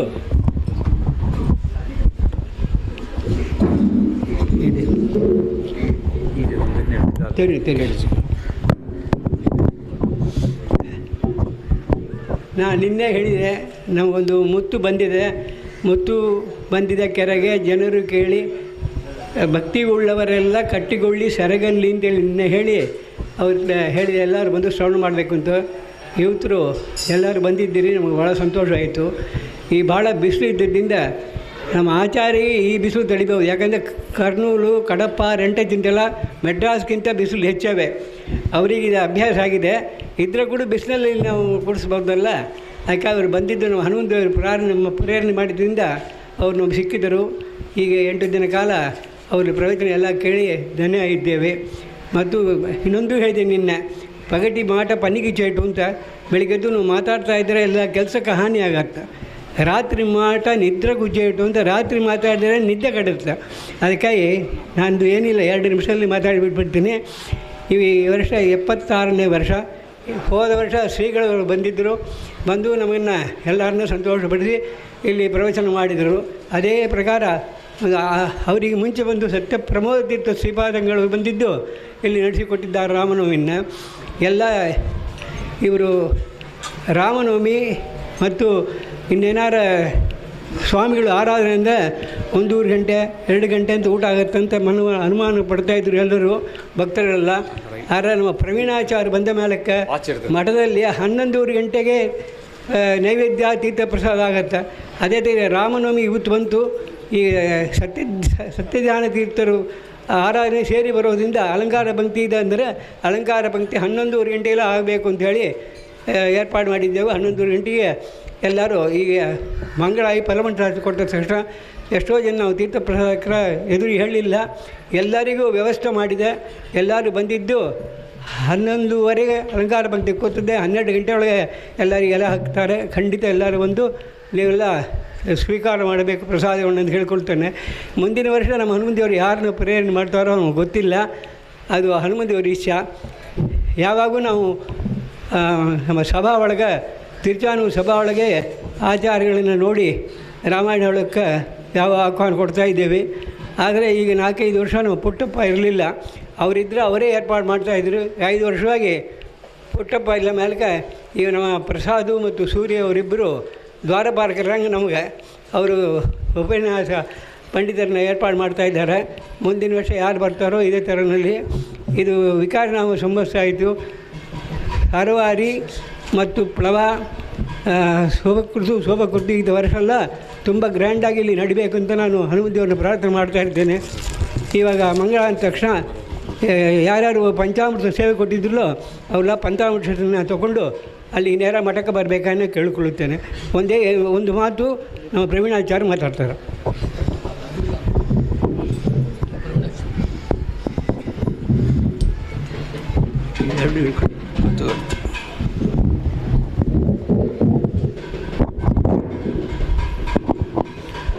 ಆಪಾದಮೌಲಿಪರ್ಯಂತಂ ಗುರುಣಾಮಾಕೃತಿಂ ಸ್ಮರೇತ್ ತೇನ ವಿಘ್ನಾಃ ಪ್ರಣಶ್ಯಂತಿ ಸಿದ್ಧ್ಯಂತಿ ಚ ಮನೋರಥಾಃ. ಹರಿ ಓಂ ಶ್ರೀ ಗುರುಭ್ಯೋ ನಮಃ. ಕಳೆದ ಈ ರಾಮನವಮಿಯ ಈ ಉತ್ಸವದಲ್ಲಿ ಪಂಡಿತ ಕರ್ನೂಲ್ ಶ್ರೀನಿವಾಸಾಚಾರ್ಯರು ಅತ್ಯಂತ ಹೃದಯಂಗಮವಾಗಿ ರಾಮಾಯಣದ ವಿಶೇಷವಾದಂತಹ ಅಪರೂಪದ ಅನೇಕ ವಿಚಾರಗಳನ್ನು ನಮಗೆ ತಿಳಿಸಿಕೊಟ್ಟಿದ್ದಾರೆ. ಶ್ರೀನಿವಾಸಾಚಾರ್ಯರು ಚೆನ್ನೈಗೇನೀಗ ಹೊಸಬರಲ್ಲ, ಅಷ್ಟು ಚಿರಪರಿಚಿತರಾದಂತಹ ವಿದ್ವಾಂಸರು. ಬಹಳ ವಿಶೇಷವಾದಂತಹ ಅಪರೂಪದ ಅನೇಕ ಸುಳಾದಿಗಳ ಒಳತಿರುಳುಗಳನ್ನು ಅತ್ಯಂತ ಹೃದಯಂಗಮವಾಗಿ ಹೇಳುವಂತಹ ಕಲೆ ಅವರಲ್ಲಿ ಇದೆ. ಪರಮಪೂಜ್ಯ ಅದಮಾರು ಶ್ರೀಪಾದಂಗಳವರಲ್ಲಿ ಅವರು ಅಧ್ಯಯನ ಮಾಡಿದ್ದಾರೆ ಅನ್ನೋದನ್ನು ನಾವು ಕೇಳಿ ತಿಳ್ಕೋಬೇಕಾಗಿಲ್ಲ, ಅವರ ಪ್ರವಚನ ಹೇಳೋದ್ರಿಂದಲೇ ಗೊತ್ತಾಗತ್ತೆ. ಹೀಗಾಗಿ ಅದಮಾರು ಸ್ವಾಮಿಗಳ ಪ್ರವಚನವೇ ಕೇಳಿದಾಗತ್ತೆ, ಬರೀ ಆಡಿಯೋ ಕೇಳಿದರೆ. ಅಷ್ಟು ಹೃದಯಂಗಮವಾಗಿ ಪ್ರವಚನವನ್ನು ಮಾಡಿದಂತಹ ವಿದ್ವಾಂಸರಿಗೆ ಮತ್ತೊಮ್ಮೆ ರಾಮ ಅಸೋಸಿಯೇಷನ್ ಪರವಾಗಿ ತಮ್ಮೆಲ್ಲರ ಪರವಾಗಿ ವೈಯಕ್ತಿಕವಾಗಿ ಅನೇಕ ನಮಸ್ಕಾರಗಳನ್ನು ತಿಳಿಸ್ತಾ, ಮಹಾನುಭಾವರಾದಂತಹ ಶತಮಾನದ ಶಕಪುರುಷರಾದ ಸತ್ಯಧ್ಯಾನ ತೀರ್ಥರ ಆರಾಧನೆಯ ಬಹಳ ದೊಡ್ಡ ಪರ್ವಕಾಲ ಇವತ್ತು ಎರಡೂ ಕೂಡಿ ಬಂದಿದೆ. ರಾಮದೇವರ ನವಮಿ, ರಾಮದೇವರು ಪೂಜೆ ಮಾಡಿದವರ ಆರಾಧನೆ, ಎರಡೂ ಇವತ್ತು ಕೂಡಿ ಬಂದಿದೆ. ಸತ್ಯಧ್ಯಾನ ತೀರ್ಥರ ಒಂದೆರಡು ಮಾತುಗಳನ್ನು ಈ ಪ್ರಸಂಗದಲ್ಲಿ ಹೇಳದೇ ಇದ್ದರೆ ಅದು ಪ್ರಾಯ ಬಹಳ ದೊಡ್ಡ ದೋಷ ಆಗತ್ತೆ ಅಂತ ಭಾವಿಸಿ ನಿಮ್ಮ ಸಹನೆಯನ್ನು ಪರೀಕ್ಷೆ ಮಾಡದೆ ಒಂದೆರಡು ಮಾತುಗಳನ್ನು ಮಾತ್ರ ಸತ್ಯಧ್ಯಾನರ ಬಗ್ಗೆ ತಿಳಿಯುವ ಪ್ರಯತ್ನವನ್ನು ಮಾಡೋಣ. ಮಹಾನುಭಾವರಾದಂತಹ ಸತ್ಯಧ್ಯಾನ ತೀರ್ಥರದ್ದು ಬಹಳ ನೇರವಾದಂತಹ ವ್ಯಕ್ತಿತ್ವ, ಅತ್ಯಂತ ನೇರವಾಗಿ ಮಾತನಾಡುವಂತಹ ಸ್ವಭಾವ ಸತ್ಯಧ್ಯಾನ ತೀರ್ಥರದ್ದು. ಪೂರ್ವಾಶ್ರಮದಲ್ಲೇ ಅದ್ಭುತವಾದ ಪಾಂಡಿತ್ಯವನ್ನು ಸಂಪಾದನೆಯನ್ನು ಮಾಡಿ ಶ್ರೀಪಾದ ಪುತ್ರರಾಗಿ ಶ್ರೀಮಠದ ಅನೇಕ ಜವಾಬ್ದಾರಿಗಳನ್ನು ಸೇತುರಾಮಾಚಾರ್ಯರು ನೋಡಿಕೊಳ್ತಾ ಇದ್ದರು. ಸೇತುರಾಮಾಚಾರ್ಯರು ಅನ್ನೋದು ಅವರ ಪೂರ್ವಾಶ್ರಮದ ಹೆಸರು. ನೋಡಿರಿ ಎಷ್ಟು ಅವರಿಗೆ ರಾಮದೇವರ ಜೊತೆಗೆ ಸಂಬಂಧ ಇದೆ ಅಂದರೆ, ಪೂರ್ವಾಶ್ರಮದಲ್ಲಿ ಹೆಸರು ಸೇತುರಾಮ ಅಂತ. ಮುಂದೆ ಅವರು ರಾಮನಿಗೂ ನಮಗೂ ಸೇತುವೆಯನ್ನು ಕಟ್ಟಿದಂತಹ ಸೇತುರಾಮರು ಹೌದು. ಹೀಗಾಗಿ ಆ ಸೇತುರಾಮಾಚಾರ್ಯರು ಮಠದಲ್ಲಿಯೇ ತಮ್ಮ ಪೂರ್ವಾಶ್ರಮದ ಅಂದರೆ ಸತ್ಯಧೀರ ತೀರ್ಥರ ಕಾಲದಲ್ಲಿ ಶ್ರೀಮಠದ ಎಲ್ಲ ಜವಾಬ್ದಾರಿಯನ್ನು ಸೇತುರಾಮಾಚಾರ್ಯರೇ ನೋಡಿಕೊಳ್ತಾ ಇದ್ದರು. ಉತ್ತರಾದಿ ಮಠದಲ್ಲಿ ನೀವು ನೋಡಬೇಕು ಕಾರ್ಯಕ್ರಮ ಅಂದರೆ ಯಾವ ಕಾರ್ಯಕ್ರಮ ನೋಡಿದರೂ ಸಾವಿರಾರು ಜನ ಸೇರ್ತಾರೆ.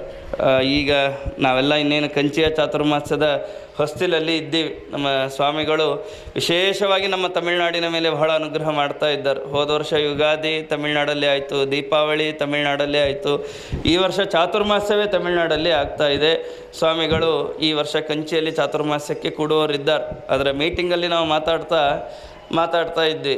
ಎಷ್ಟೋ ಸ್ವಾಮಿಗಳು ಚಾತುರ್ಮಾಸ್ಯಕ್ಕೆ ಕಂಚಿಯಲ್ಲಿ ಕೂಡಬೇಕಾದ್ರೆ ಪೂರ್ವ ಸಿದ್ಧತೆಗಳು ಬೇಕು.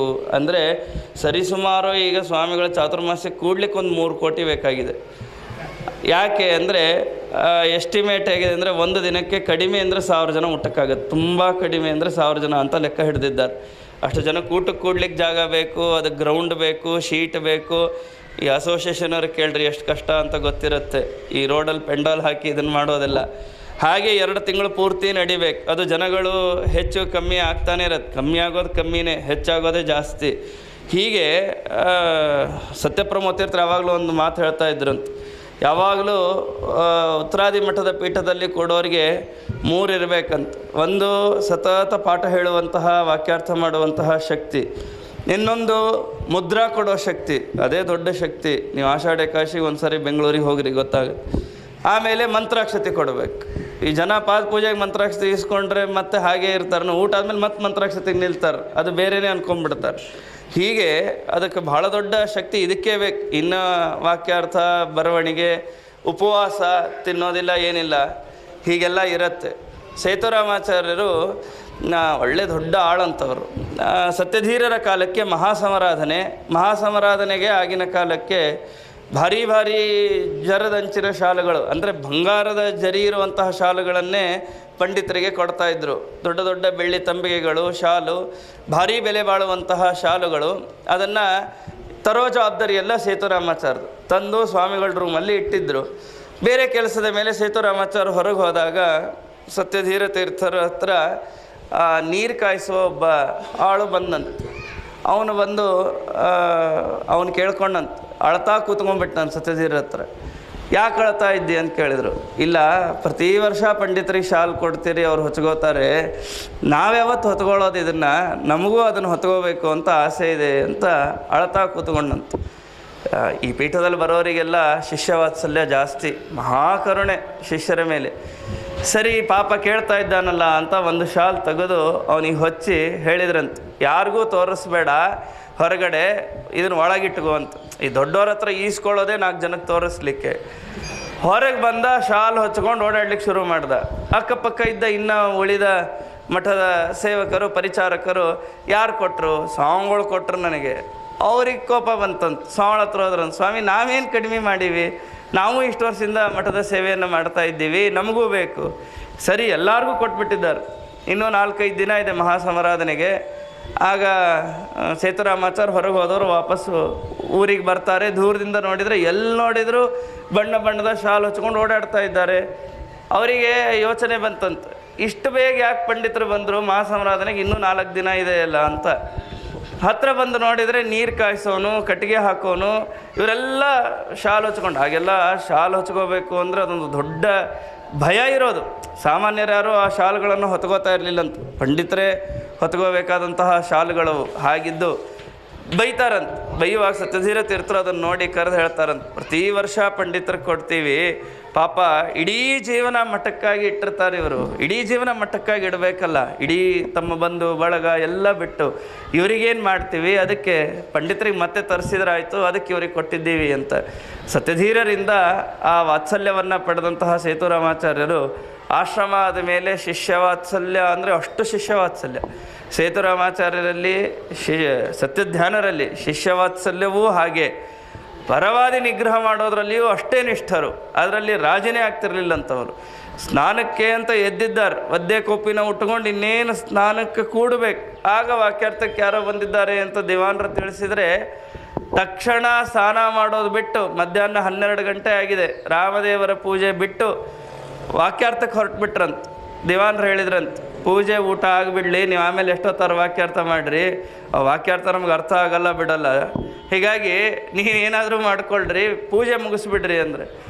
ಸತ್ಯಧ್ಯಾನ ತೀರ್ಥರು ಅಂತಾರಂತ, ನನಗೆ ಈಗ ಸೂತಕ ಬಂದಿದೆ ಅಂತಾರಂತ. ಸನ್ಯಾಸಿಗಳಿಗೆ ಸೂತಕ ಎಲ್ಲ ಇಲ್ಲೇ ಇಲ್ಲ, ಅವ್ರಿಗೆ ಆತ್ಮಶ್ರಾದ್ದವನ್ನು ಮಾಡ್ಕೊಂಡ್ಬಿಟ್ಟಿರ್ತಾರೆ, ಅವ್ರಿಗೆ ಯಾವ ಮೈಲಿಗೆಗಳೆಲ್ಲ ಇರೋದಿಲ್ಲ. ಸತ್ಯಧ್ಯಾನ ತೀರ್ಥರು ಅಂತಾರಂತ, ನನಗೆ ಸೂತಕ ಬಂದಿದೆ ಅಂತ. ಯಾಕೆ ಅಂದರೆ ಅವ್ರನ್ನ ವಾಕ್ಯಾರ್ಥ ಮಾಡಿ ಸೋಲಿಸದೆ ನಾನೇನಾದರೂ ಪೂಜೆ ಮಾಡಿದರೆ ದೇವರ ಪೂಜೆಯನ್ನು ಸ್ವೀಕಾರ ಮಾಡಲ್ಲ ಅಂತ. ಸಂಜೆ ತನಕ ವಾಕ್ಯಾರ್ಥ ಮಾಡಿ ಸೋಲಿಸಿ ಜಯಪತ್ರವನ್ನು ಪಡೆದು ಆ ಜಯಪತ್ರವನ್ನು ರಾಮದೇವರ ಪೂಜೆಯಲ್ಲಿ ರಾಮದೇವರಿಗೆ ಸಮರ್ಪಣೆಯನ್ನು ಮಾಡ್ತಾರೆ ಸತ್ಯಧ್ಯಾನ ತೀರ್ಥರು ಅಂತ ಅವರ ಕಥೆಯಲ್ಲಿ ಕೇಳ್ತೀವಿ. ಕೂತ್ರೆ ಒಂದು ಸಿಂಹ ಕೂತಾಗಿರಬೇಕಂತ ಪೀಠದ ಮೇಲೆ, ಹಾಗೆ ಅವರ ಗಾಂಭೀರ್ಯ ಇತ್ತಂತ. ಅಂತಹ ಸತ್ಯಧ್ಯಾನ ತೀರ್ಥರು ಅವರ ಶ್ಲೋಕದಲ್ಲೇ ಕೇಳುವಂತೆ ಅನೇಕ ಪೀಠಾಧಿಪತಿಗಳಿಗೆ ಸತ್ಯಧ್ಯಾನ ತೀರ್ಥರು ಪಾಠವನ್ನು ಹೇಳಿದ್ದಾರೆ. ಪಾಠ ಅಂದರೆ ಅವರಿಗೆ ಅಷ್ಟು ಅಚ್ಚುಮೆಚ್ಚು. ಪಾಠಕ್ಕೆ ಕೂತ್ರೆ ಅವರಿಗೆ ಸಮಯವೇ ಗೊತ್ತಾಗ್ತಿದ್ದಿಲ್ಲಂತ. ಇದೇ ತಿರುಚಾನೂರಿನಲ್ಲಿ 6 ವರ್ಷ ಪಾಠಕ್ಕಾಗಿ ಕೂತಿದ್ದಾರೆ ಸತ್ಯಧ್ಯಾನ ತೀರ್ಥರು. ನಮ್ಮ ಮಠದಲ್ಲಿ ದಿಗ್ವಿಜಯ ರಾಮದೇವರಿದ್ದಾರೆ. ದಿಗ್ವಿಜಯ ರಾಮದೇವರದ್ದೇನು ಸಾಮರ್ಥ್ಯ ಅಂದರೆ ಒಂದೇ ಕಡೆ ಕೂಡಿಸಿ ಕೊಡೋದಿಲ್ಲ. ದಿಗ್ವಿಜಯ ರಾಮದೇವರು ದಿಗ್ವಿಜಯವನ್ನು ಮಾಡಿಸ್ತಾನೇ ಇರ್ತಾರೆ. ಸತ್ಯಧ್ಯಾನರು 6 ವರ್ಷ ಕೂತಿದ್ರಂತ ಒಂದೇ ಕಡೆ ಪಾಠಕ್ಕೆ ತಿರುಚಾನೂರಿನಲ್ಲಿ. ದಿನ ಒಂದೇ ಕಡೆ ಕೂತ್ಕೊಂಡ್ಬಿಟ್ರೆ ಭಿಕ್ಷಾ, ಇದು ಇಷ್ಟು ಜನ ಶಿಷ್ಯರು, ಊಟ ಇದೆಲ್ಲ ನಡಿಬೇಕಲ್ಲ. ಮಠದಲ್ಲಿ ಎಲ್ಲ ಖಾಲಿ ಆಯಿತು, ಏನೂ ಇಲ್ಲ.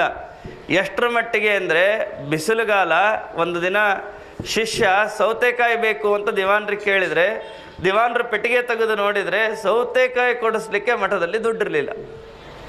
ಆಗ ದಿವಾನರು ಹೋಗಿ ಸತ್ಯಧ್ಯಾನರಿಗೆ ಹೇಳಿದಾಗ ಸತ್ಯಧ್ಯಾನ ತೀರ್ಥರು ನಿರ್ಣಯ ತೆಗೆದು ನೋಡುವಂತಹ ಒಂದು ಪದ್ಧತಿ ಇದೆ. ತಾತ್ಪರ್ಯ ನಿರ್ಣಯದಲ್ಲಿ ಕಡ್ಡಿ ಹಾಕಿ ತೆಗೆದು ಯಾವ ಶ್ಲೋಕ ಬರುತ್ತೋ ಅದರ ಅಭಿಪ್ರಾಯದ ಮೇಲೆ ಮುಂದೆ ಕೆಲಸವನ್ನು ಮಾಡುವಂತಹ ಒಂದು ಪದ್ಧತಿ ಇವತ್ತಿಗೂ ಇದೆ. ನಿರ್ಣಯ ತೆಗೆದು ನೋಡಿದರೆ ಅದರಲ್ಲಿ ಒಂದು ಶ್ಲೋಕ ಬಂತಂತ. ಏನು ಅಂದರೆ ಪ್ರೀತಃ ಪ್ರಯಾಣಂ ಅಭಿರೋಚ ಯತೆ ಸ ರಾಮಃ ಅಂತ ಬಂತಂತ. ಪ್ರೀತನಾದ ರಾಮದೇವರು ಪ್ರಯಾಣವನ್ನು ಅಪೇಕ್ಷೆ ಪಡ್ತಾ ಇದ್ದಾನೆ ಅಂತ ಬಂತು. ಅದನ್ನು ನೋಡಿ ಆಮೇಲೆ ಸತ್ಯಧ್ಯಾನ ತೀರ್ಥರು ಸಂಚಾರಕ್ಕೆ ಹೋಗ್ತಾರೆ ಅಂತ ಅವರ ಚರಿತ್ರೆಯಲ್ಲಿ ಕೇಳ್ತೀವಿ. ಬೆಳಗಾವಿಯಲ್ಲಿ ಅವರು ನವರಾತ್ರಿಯ ಸಂದರ್ಭದಲ್ಲಿ ರಾಮದೇವರಿಗಾಗಿ ಅಖಂಡ ದೀಪ, ನಂದಾದೀಪಕ್ಕೆ ಒಬ್ಬರ ಮನೆಯಲ್ಲಿ ನವರಾತ್ರಿ ಆಗಬೇಕು. ಪಾಪ ಯಜಮಾನ ಅನೇಕ ದಿನಗಳಿಂದ ಮನೆಯಲ್ಲೇ ಹಾಲು ಕಾಯಿಸಿ, ಹೆಪ್ಪಾಕಿ, ಬೆಣ್ಣೆ ತೆಗೆಸಿ, ಒಳ್ಳೆ ಶುದ್ಧ ತುಪ್ಪ ಮಾಡಿ ರಾಮದೇವರಿಗಾಗಿ ಒಂದು ಕೊಡದಲ್ಲಿ ಇಡಿಸಿದ್ದಾನೆ. ದೀಪ ಅಖಂಡವಾಗಿರಬೇಕು. ಸತ್ಯಧ್ಯಾನ ತೀರ್ಥರು ಭಿಕ್ಷಾಕ್ಕೆ ಹೋಗಿದ್ದಾರೆ ಪೂಜೆ ಮುಗಿಸಿ. ಆಗ ಶಿಷ್ಯನಿಗೆ ಹೇಳಿದ್ದಾರೆ, ದೀಪ ಸರಿ ಇದೆಯೋ ಇಲ್ಲೋ ನೋಡ್ಕೊಂಡು ಬಾ ಅಂತ. ಒಳಗೆ ಹೋಗ್ತಾನೆ, ತುಪ್ಪದ ಘಮ ಘಮ ಘಮ ವಾಸನೆ ಬಂತಂತ. ಶಿಷ್ಯನಿಗೆ ಬಂದು ಹೊರಗಡೆ ತನ್ನ ಎಲ್ಲ ಸ್ನೇಹಿತರ ಮುಂದೆ ವರ್ಣನೆ ಮಾಡ್ತಾ ಇದ್ದಾನಂತ. ಏನು ವಾಸನೆ ತುಪ್ಪದ್ದು, ತಿಂದರೆ ಅಂಥ ತುಪ್ಪ ತಿನ್ನಬೇಕು ನೋಡು ಅಂತ ಅನ್ನಂತ. ಒಳಗೆ ಸತ್ಯಧ್ಯಾನರಿಗೆ ಈ ಮಾತು ಕೇಳಿಸತ್ತು. ಊಟ ಮುಗಿದ ತಕ್ಷಣ ಕೈ ತೊಳ್ಕೊಂಡು ಆ ತುಪ್ಪದ ಬಿಂದಿಗೆ ತರಿಸಿ ಎಲ್ಲ ಶಿಷ್ಯರಿಗೆ ಬಡಿಸ್ತಾ ಇದ್ದಾರಂತ. ಯಜಮಾನ ಮತ್ತು ಒಳಗಡೆ ಸುಮ್ಮನೆ ಹೋಗಿ ಅವನು ಒಂದು ಸಾರಿ ಅವನು ನೋಡಬೇಕಲ್ಲ, ತನ್ನ ಮನೆಯಲ್ಲೇ ನಡೀತಾರೆ. ದೇವ್ರ ಮನೆಗೆ ಹೋಗಿ ನೋಡ್ತಾನೆ, ಬೆಳ್ಳಿ ಕೊಡಾನೇ ಕಾಣಿಸ್ತಾ ಇಲ್ಲ ತುಪ್ಪದ್ದು.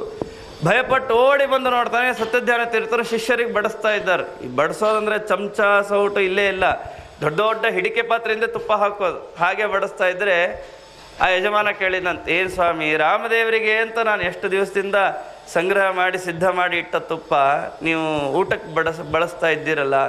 ಸತ್ಯಧ್ಯಾನ ತೀರ್ಥ ಒಂದು ಮಾತು ಹೇಳಿದ್ರಂತೆ, ರಾಮದೇವರ ಮುಂದೆ ಇರುವ ನಂದಾದೀಪ ನವರಾತ್ರಿವರೆಗೂ ಇವೆಲ್ಲ ದೀಪ ರಾಷ್ಟ್ರವನ್ನು ಬೆಳಗುವಂತಹ ದೀಪಗಳು, ಇವು ನಿಜವಾದ ನಂದಾದೀಪಗಳು ಅಂತ ಸತ್ಯಧ್ಯಾನ ತೀರ್ಥರು ಹೇಳಿದರು ಅಂತ. ಅಷ್ಟು ಶಿಷ್ಯವಾತ್ಸಲ್ಯ ಸತ್ಯಧ್ಯಾನ ತೀರ್ಥರಿಗೆ.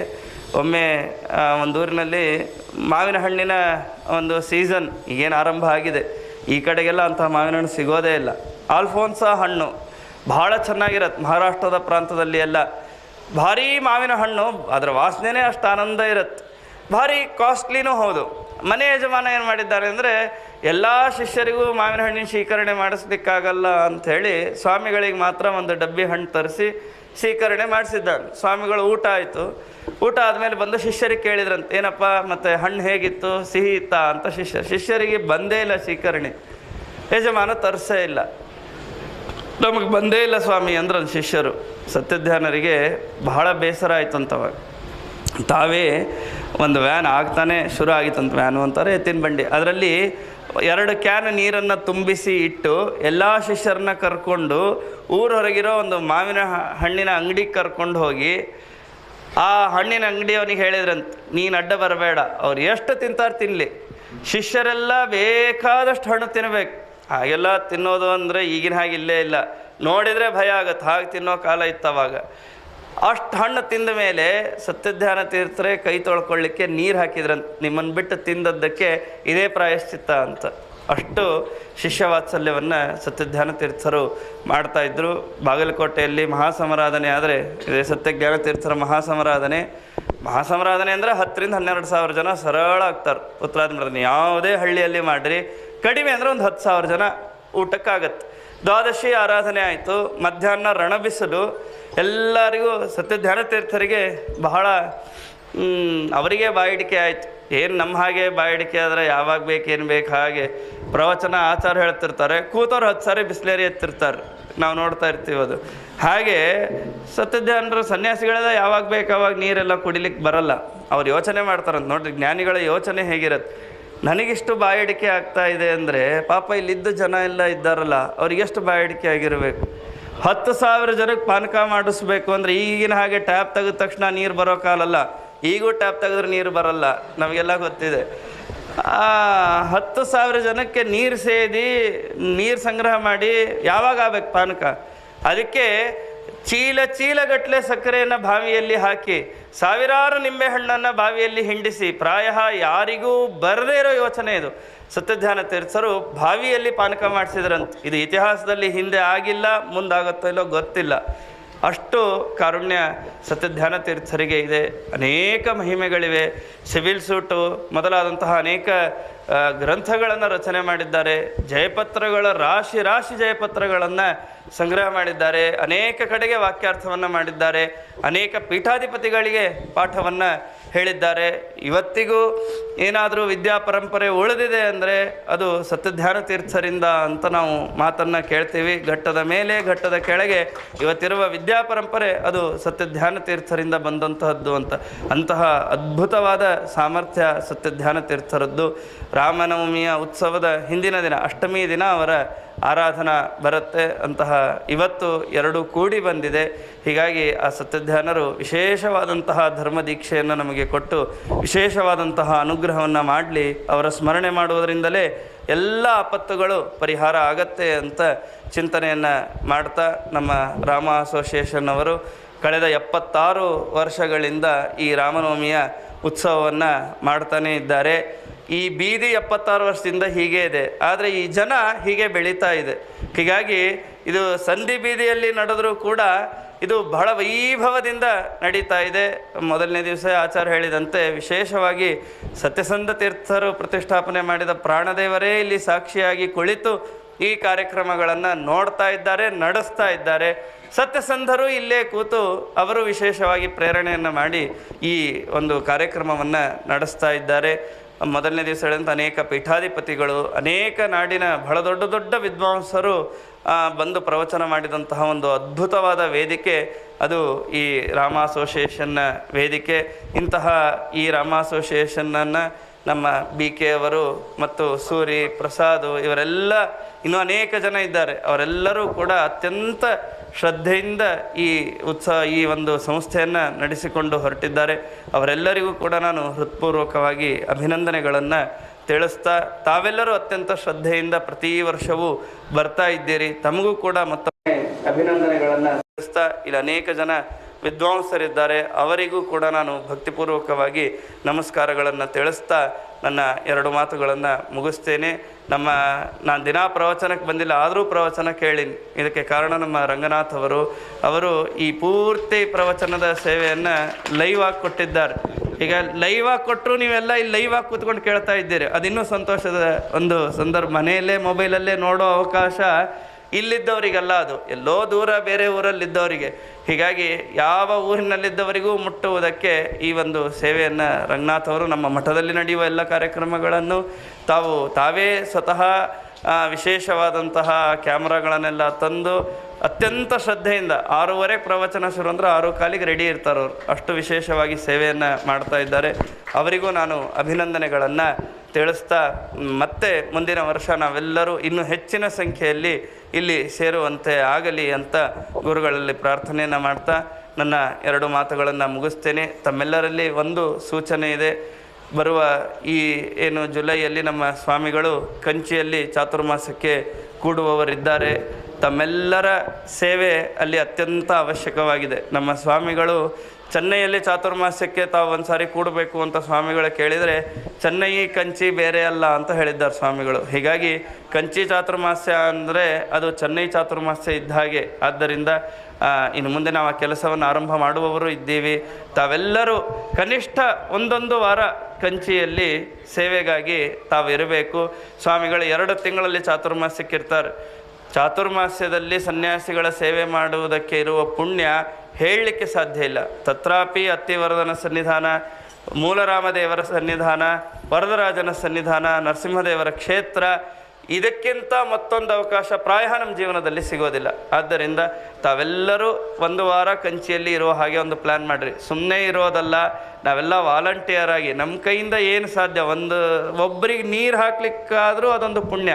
ಹೀಗೆ ಆ ಸೇವೆಯನ್ನು ಮಾಡಬೇಕಾಗಿದೆ. ಹಾಗೆಯೇ ಈಗ ಹೇಳಿದಂತೆ ಈ ಕಂಚಿ ಚಾತುರ್ಮಾಸ್ಯ ಆರಂಭ ಆಗ್ಲಿಕ್ಕೆ ಒಂದು 3 ಕೋಟಿ ಬೇಕಾಗಿದೆ. ಈಗ ಆರಂಭ ಆಗ್ಲಿಕ್ಕೆ ಇದು ಸುಮ್ಮನೆ ಅಂದಾಜು, ಅದು ಆರಂಭ ಆದ್ಮೇಲೆ ಇನ್ನೂ ಜಾಸ್ತಿ ಹೋಗುತ್ತೆ. ಆದ್ದರಿಂದ ಅದರ ಜವಾಬ್ದಾರಿಯೂ ನಮ್ಮ ಮೇಲಿದೆ. ನಾವು ಇನ್ನೊಂದು 2 ದಿನಗಳಲ್ಲಿ ನಿಮಗೆಲ್ಲ ಒಂದು ಪಾಂಪ್ಲೆಟ್ ಅನ್ನ ತಲುಪಿಸ್ತೀವಿ.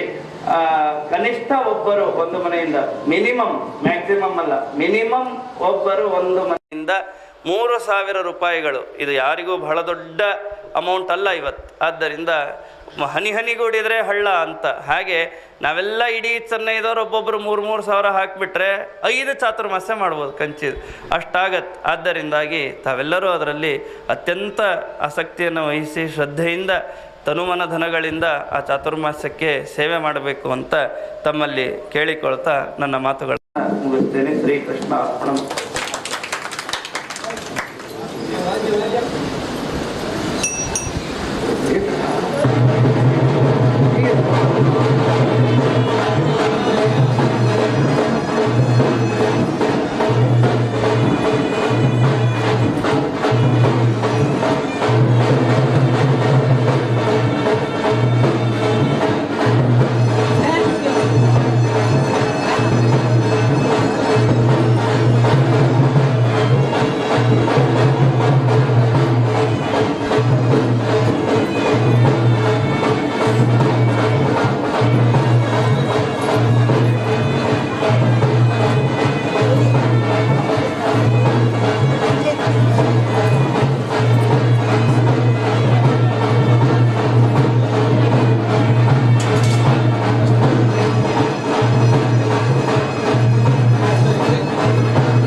ವೇದವ್ಯಾಸ ದೇವರ ಪೂಜೆ ಆಗಿದೆ.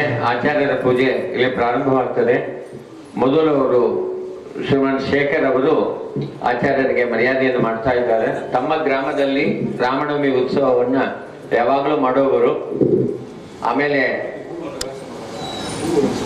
ಇಲ್ಲಿನ ಈ ಕಾರ್ಯಕ್ರಮದಲ್ಲಿ ಈ ಹೂವಿನ ಸಂಪೂರ್ಣ ಸೇವೆಯನ್ನು ಕೂಡ ಮಾಡಿದವರು. ಎರಡನೇದಾಗಿ ರವಿ ಅವರು ಆಚಾರ್ಯರಿಗೆ ಗೌರವವನ್ನು ಸಲ್ಲಿಸ್ತಾ ಇದ್ದಾರೆ.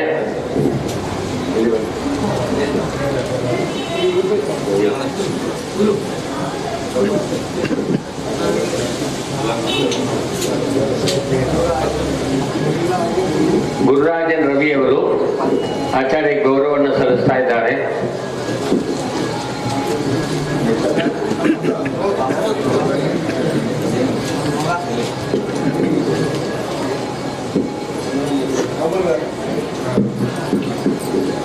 ಆಮೇಲೆ ಮುಂದೆ ಅವರು ಭಾಸ್ಕರ್ ಅವರು ಇಲ್ಲಿ ನಮ್ಮ ಪಕ್ಕದಲ್ಲೇ ಇದ್ದು ನಮ್ಮ ಭೀಮರಾಯರು ಬಹಳ ವರ್ಷದಲ್ಲಿ BK ಜೊತೆಗೆ ಇದ್ದು ಎಲ್ಲಾ ಸೇವೆಯನ್ನ ಮಡಿ ಮೇಲಿಗೆ ಎಲ್ಲಾ ಸೇವೆಯನ್ನು ಮಾಡ್ತಾ ಇರ್ತಾರೆ. ಅವರ ಮಕ್ಕಳು ಆಚಾರ್ಯರಿಗೆ ಗೌರವವನ್ನು ಸಲ್ಲಿಸ್ತಾ ಇದ್ದಾರೆ.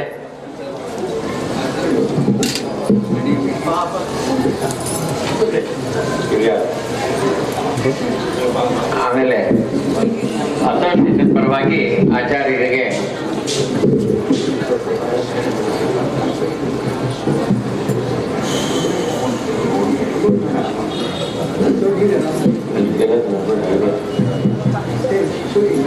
ಧ್ರುವಂತೆ ರಾಜಾವರುಣೋ ಧ್ರುವಂ ದೇವೋ ಬೃಹಸ್ಪತಿ ಧ್ರುವಂತ ಇಂದ್ರಶ್ಚಾಗ್ನಿಶ್ಚ ರಾಜಂಧಾರಯತಾಂ ಧ್ರುವಂ ಹಿರಣ್ಯಗರ್ಭಗರ್ಭಸ್ಥಂ ಏಕ ಬೀಜಂ ವಿಭಾವಸೋ ಅನಂತ ಪುಣ್ಯ ಫಲದಂ ಅತಃ ಶಾಂತಿಂ ಪ್ರಯಚ್ಛಮಿ.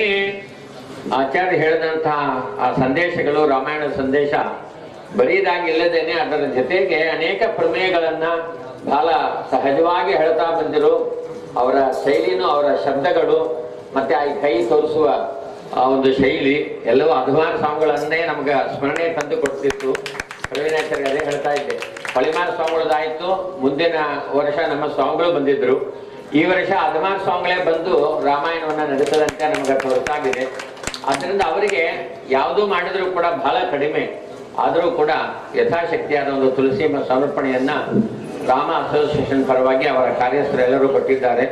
ಮುಂದೆ ಎಲ್ಲರೂ ಕೂಡ ಸಾಲಾಗಿ ಬರಬೇಕು, ಲೈನಲ್ಲಿ ಬಂದ್ರೆ ಬೇಗ ಕೆಲಸ ಆಗ್ತದೆ. ಇನ್ನು ಸತ್ಯಧ್ಯಾನ ತೀರ್ಥ ಶ್ರೀಪಾದಂಗಳವರ ಆರಾಧನಾ ಮಹೋತ್ಸವದ ಕಾರ್ಯಕ್ರಮಕ್ಕೆ ಬರಬೇಕು. ಎಲ್ಲರೂ ಕೂಡ ನಿಧಾನವಾಗಿ ಬಂದು ಪ್ರಸಾದ ಸ್ವೀಕಾರ ಮಾಡಬೇಕು ಅಂತ ವಿನಂತಿ.